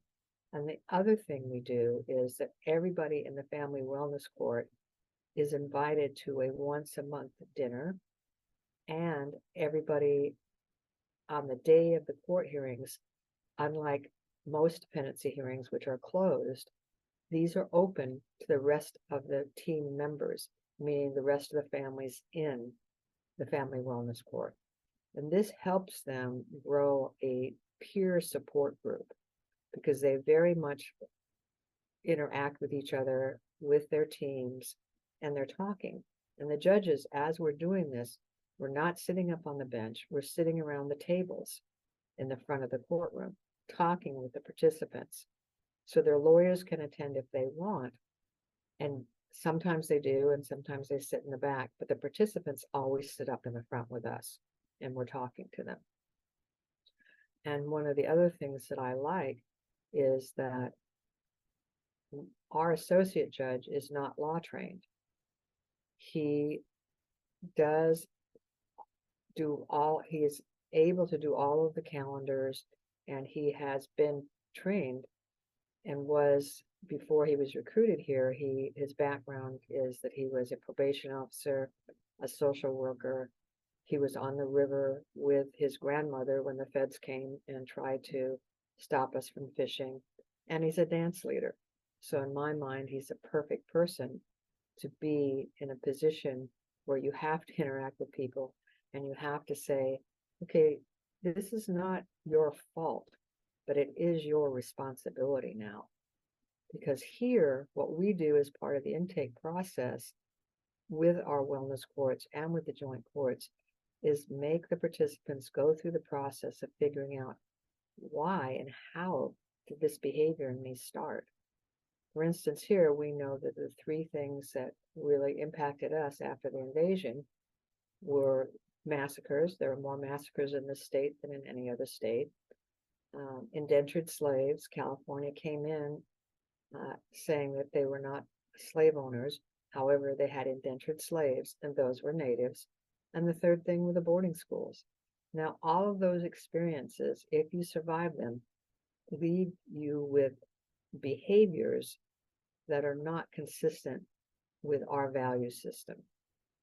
And so it's helpful for the person, the participants, to look at and go, oh, I understand where this came from, because we asked them, when did violence come into your family? When did drinking come into your family? When did da da da da da? And they have to examine that with their family and figure that out, and then start to unravel from there and make the decision. You know, do you want to put an end to this or not? And that turns out to be very helpful for human beings who seem to work better if they know why something has happened. So we're working with that a lot. And the judges in the state courts really appreciate our input. And we work as in both Humboldt and Del Norte as teams. And I think it's been very effective. That's one approach to a joint court. Now I want to go into another idea, which is we have just signed an agreement with one of the counties to divert criminals. And we have all what crimes you can commit and be diverted. But the diversion is after jurisdiction and before disposition, so that they come over to us. We put them through a wellness program all the time we're doing this. All the 2-week hearings that we do, we send the notes and the minutes to the state court. And if there's any significant violation, then they go back to the state court. If they finish the program, however, they go back to the state court, and what they have been convicted of or pled to can be adjusted. And certainly their sentence is much different for that. And those operate very much like joint courts, because they're saying, okay, here's this judge that does this part, here's this judge that does this part over here. So we have to be good partners to be able to do that. And I think that for us, looking at, particularly in rural areas where everybody is resource stressed, this is a good way to maximize the help that you can give to community. And that's why I really, really want people to consider doing this, because it does push this out, and it pushes out the notion that, look, we want to develop systems and practices that are consistent with our value system. And our value systems, the value systems of tribes, are very responsibility-based as opposed to rights-based. So responsibility-based means you have to interact in a responsible fashion with each other, with the place, and with the surrounding community. So we're set up very well to develop practices consistent with that, as opposed to, okay, you didn't do it, so now you're going to jail. And just exactly what does that do in long term? Very little to nothing. And one of the things that I wanted to bring to everyone's attention is that Tribal Law and Policy Institute worked with, I worked with them and Corey Bossack, and we developed a publication which is called Intergovernmental Collaborations to Heal, Protect, and Find Solutions. And it's about joint jurisdiction courts, sort of like a Joint Jurisdiction Court 101. And I would suggest to you that if you're interested in doing this, this is a good place to start, because it really lays out, here's how you do it, here's what the agreements look like, this is what you need to consider, how do you have your meetings, and what do you do? But the main point of all of this really is that it's effective, it works. And what's interesting is that now the state courts are looking, going, you know what? Maybe we'll have, and one of the counties has already started it, a family wellness court for non-natives. And they've set up one of their own. Now, and other tribes in our region are doing family wellness courts separately from us. And those are joint courts also with the state court, because in this situation, we're working in two systems. So we really need to be supportive of our people in those systems. And I think this is the best way, and it is showing really good results. So I wish you all well, and I hope that this has helped you at least start to think about this, because I am pretty positive if you do, you will find your way to saying, wow, okay, this does work, and it is supporting people, and it's more of a family or group process, and so the person doesn't feel so isolated. And it gets back into that village notion of, we're going to support you. You made a mistake. You're a human, but that's okay. You can address this, and we're going to help you address it. Thank you for your attention. Walk loud.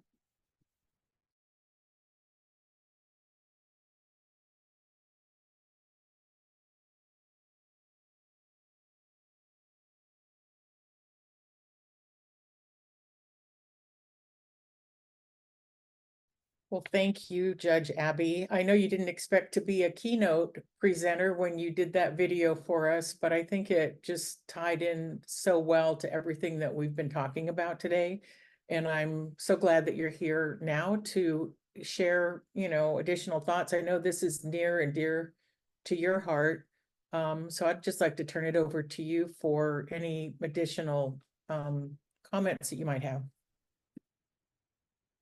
I don't really have much to add. I would say that I think it's a very useful tool, and I have found that working with our peers on the other side, meaning in the other systems, has been really a good idea and has gotten better results for everybody. And if people have questions, I think the manual that TLPI did is a good place to start. And, if you have questions now, I could take them quickly, but I also don't want to hold up the schedule. So I am not seeing anything in the chat, although Maria did post the link to the joint jurisdiction document. And I just want to repeat again that everything that folks have seen, the videos, the documents like this, we will be sharing with everybody in the coming week or so that everybody will have a chance to get a copy of that. Great. So I thank you so much. All right. Thank you all. Okay. Thanks, Judge Abby. At this time, I am going to turn it over to Sylvia DePorto. Sylvia is going to talk about the breakout sessions that we are going to move into. So many of you know Sylvia. She has been actively involved with this tribal state judges gathering for quite a long time. She's formerly the assistant director for Riverside County Child Welfare, before becoming the director of the City and County of San Francisco Child Welfare Services. Sylvia's retired, but I think like a lot of people have mentioned, when people retired, they just work more and harder. And Sylvia is a consultant, has a focus on leadership development, coaching, and providing training and consulting on ICWA. And she's been such a big part of putting this together, and I so appreciate her. So I'm going to turn this over to you, Sylvia, and you can share about next steps. Okay, great. Thank you, Kathy. Good afternoon, everyone. I am coming to you today from the land of the Hawaiian people. It's actually still morning for me. I am going to help transition us into the breakout groups. We're going to be discussing, the breakout groups have been separated by regions, and we did that on purpose so that we could have regional discussions that we want you guys to focus on. There will be one facilitator in each group. There will be a note taker in each group, and there will be hopefully a judge in each group that will co-facilitate with our assigned facilitators. And for the note takers, if you guys could make sure that you can pay attention to any specific highlights that we can report out on after the breakout sessions. But I'd like to make sure, and I'll do this again when we come back, invite anybody to put in the chat any highlights that that they hear in the breakout sessions. Breakout sessions, as I said, will be focused on regional discussions and really about what is happening in your region around the implementation and compliance. I hate to say implementation of ICWA because they were way past that, really the compliance of ICWA in your region and how you can continue that at a regional level over the next year. And hopefully we'll get some volunteers in each region who'd be willing to lead or co-lead those discussions over the next year and be willing to take the lead on setting meetings and continuing those discussions, and then having an annual event like this in their region that brings people together to talk about what work you've done over the last year and what is the next steps for moving that work forward in the next year. So that's what we're going to be doing. You've already been pre-assigned to groups, is my understanding. And we'll just move forward into those breakout groups. All right, well, welcome back, everybody. First and foremost, thank you so much for participating in those breakout groups. There was a lot of really good discussion in mine, so hopefully there was in yours as well. I'm gonna ask the note takers to just put some highlights, to report out some highlights real quick of their group, maybe 2 or 3 things that they thought were pretty important for everybody to know.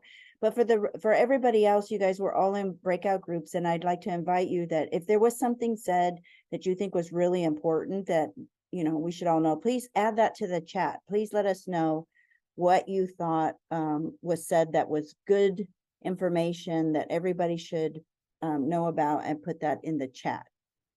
And that would be great. We had 3 groups, so I'm going to actually start with our Southern group. I don't know who our reporter was for Southern, but if they could do a quick, brief report out for us. Just yeah.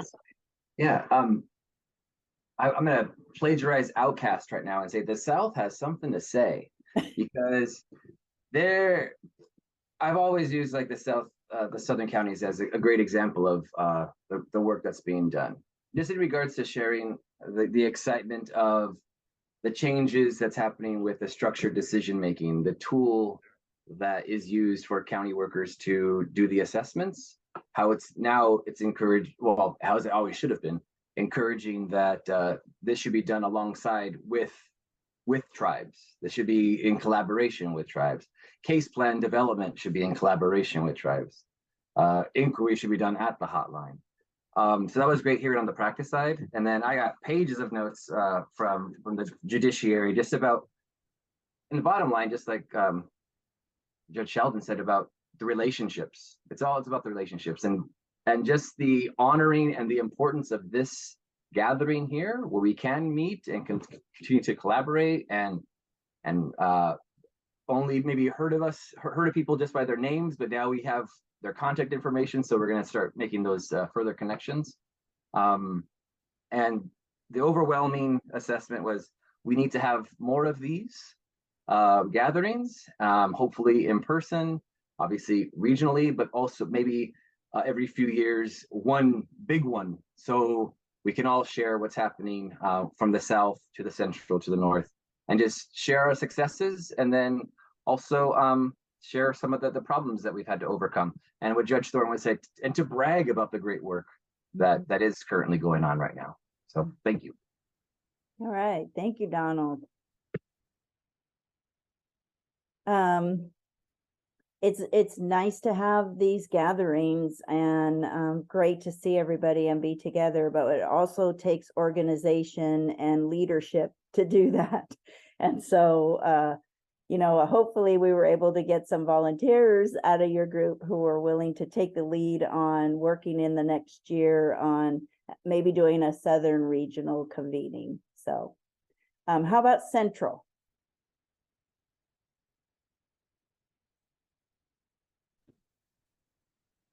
Hi, everyone. I think some of the main topics and themes was accountability, specifically from counties.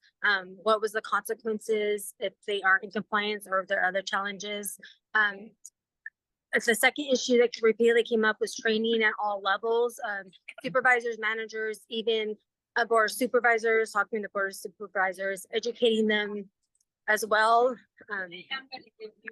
That was one of the key things, was accountability and the trainings at all levels, because it's pertinent to, once you get the initial training, what happens after that piece, and especially for managers and supervisors who maybe are out of the field for many years. So that was one of the key pieces, as well as kind of what Donald said, as having the ongoing meetings like this and being able to continually meet virtually or in person as well. Thank you. Thank you, Arabella. Training was, I will just go ahead and speak to the Northern. Training was a big issue that came up for Northern as well, around a lot of things. Training that is needed and issues that continue to be challenging, but also the value of coming together, the need really to look into what the training needs are around the different areas, and then being able to have entities that can actually put that training together, working together in maybe a roundtable. So the development of some regional roundtables that OTA had talked about, the possibility of doing regional roundtables and development of that over the next year. And that might be one way to continue these discussions and to continue these events at a regional level, at least, is if that can be led by Office of Tribal Affairs through a roundtable discussion where you've got all of us kind of participating at our different locations in that process. And that was a big part of our discussion. We talked a lot about inquiry and how inquiry is still continues to be a problem. So what were the training needs around that, and some possible solutions to that. Talked a little bit about the Families First Prevention Act and tribal involvement in that. And then really the need for tribal representation and participation in the development and build of the new system, the new child welfare case management system. And so just from my perspective, some of you may have watched Diana Wagner talk about the ICWA state plan. There is a ICWA state plan that was developed that includes a lot of this, includes a lot of strategies and outcomes for these particular issues that you guys have all mentioned. And there are people on this call that are actually participating in those monthly meetings. There are county representatives, tribal representatives, and state representatives who meet monthly look at the statewide plan and really are working hard to try to address some of those issues around ICWA compliance. And so I think we'll be, all of us here who participate in that, at least in that meeting, will be taking that information back to the state plan folks and just reinforcing what it is that's in the state plan that has been brought up here today, which is a lot of what I heard. And then also with just really focusing on the discussion around how do we continue these meetings? How do we continue coming together on a regular basis and being in a relationship with each other and in partnership?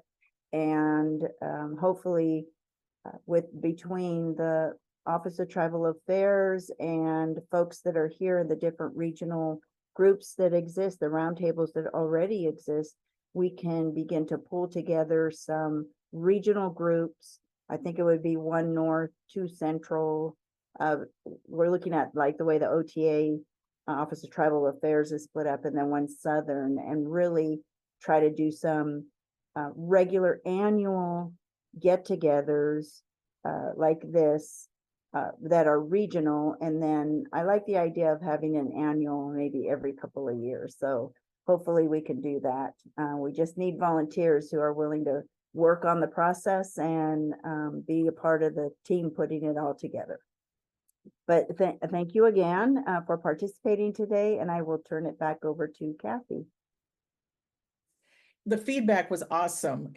First of all, I want to say, you know, doing business on Zoom is not easy. And I know there were some glitches with some folks not being able to get in, and our technical support team, Maria and Janice, were working furiously to fix those issues. But it sounds like in spite of it, there was a lot of great conversation, discussion, and planning. And it's just awesome to hear it back from you all. So, you know, as I said, you know, as we come to an end, while this is the conclusion of this convening, I have said that I'm more than happy, you know, through TLPI to help convene a planning meeting, whatever it might look like, for sometime in January, you know, early in the year, not waiting for time to get away, to be thinking about how to take some of the ideas that came out of these groups to whatever level folks decide. So that, you know, I'll just put that out there, and Sylvie and I, maybe we can do a little brainstorming about that. I'll call on you and see what happens. And I guess we're going to be wrapping up a bit early.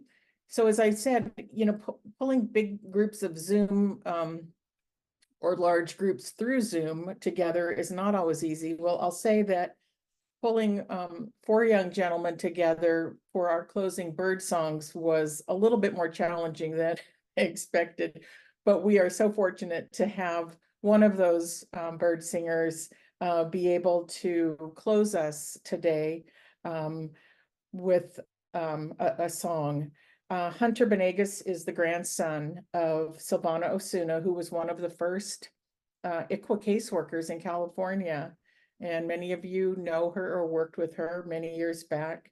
Hunter and his mom, Brandy Taylor, can be found at many traditional gatherings throughout Southern California and elsewhere, as Hunter and his fellow singers share their gift. So we're bringing Hunter to you today through video in a song that he sang for us yesterday. We want to thank Hunter and Brandy for closing out our day with the blessing of a song. So I'm going to ask Maria to share that, and at the conclusion of Hunter's song, our meeting will end. And I just want to express my gratitude, and I know on behalf of Casey, TLPI, all the many folks, I can't even begin to mention all the folks that have contributed to the thinking and planning for this gathering today. But on behalf of all of us, thank you for being here.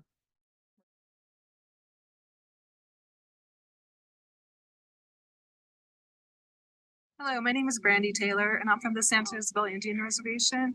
We're located in the mountains of San Diego, and this is my son, Hunter Benegas. but above all, he is the grandson of Savannah Osuna, who was one of the first Indian child welfare caseworkers out here in California. She was worked back in the late 70s, 80s, and so forth. She dedicated her life to the Indian Child Welfare Act and the protection of Indian children with all nations.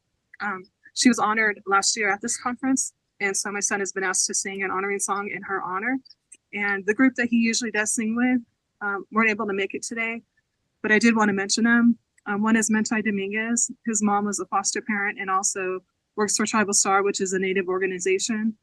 The second is Naga Lamaisva, whose mom is the chief judge of the Intertribal Court of Southern California out here in our area. And the third one is Dawn of a Nation from the Borona tribe. These songs are thousands of years old, and my son is going to sing one of them for the protection of all the children that are still out there in the Indian child welfare system, and to protect them and keep them going with the culture and the traditions.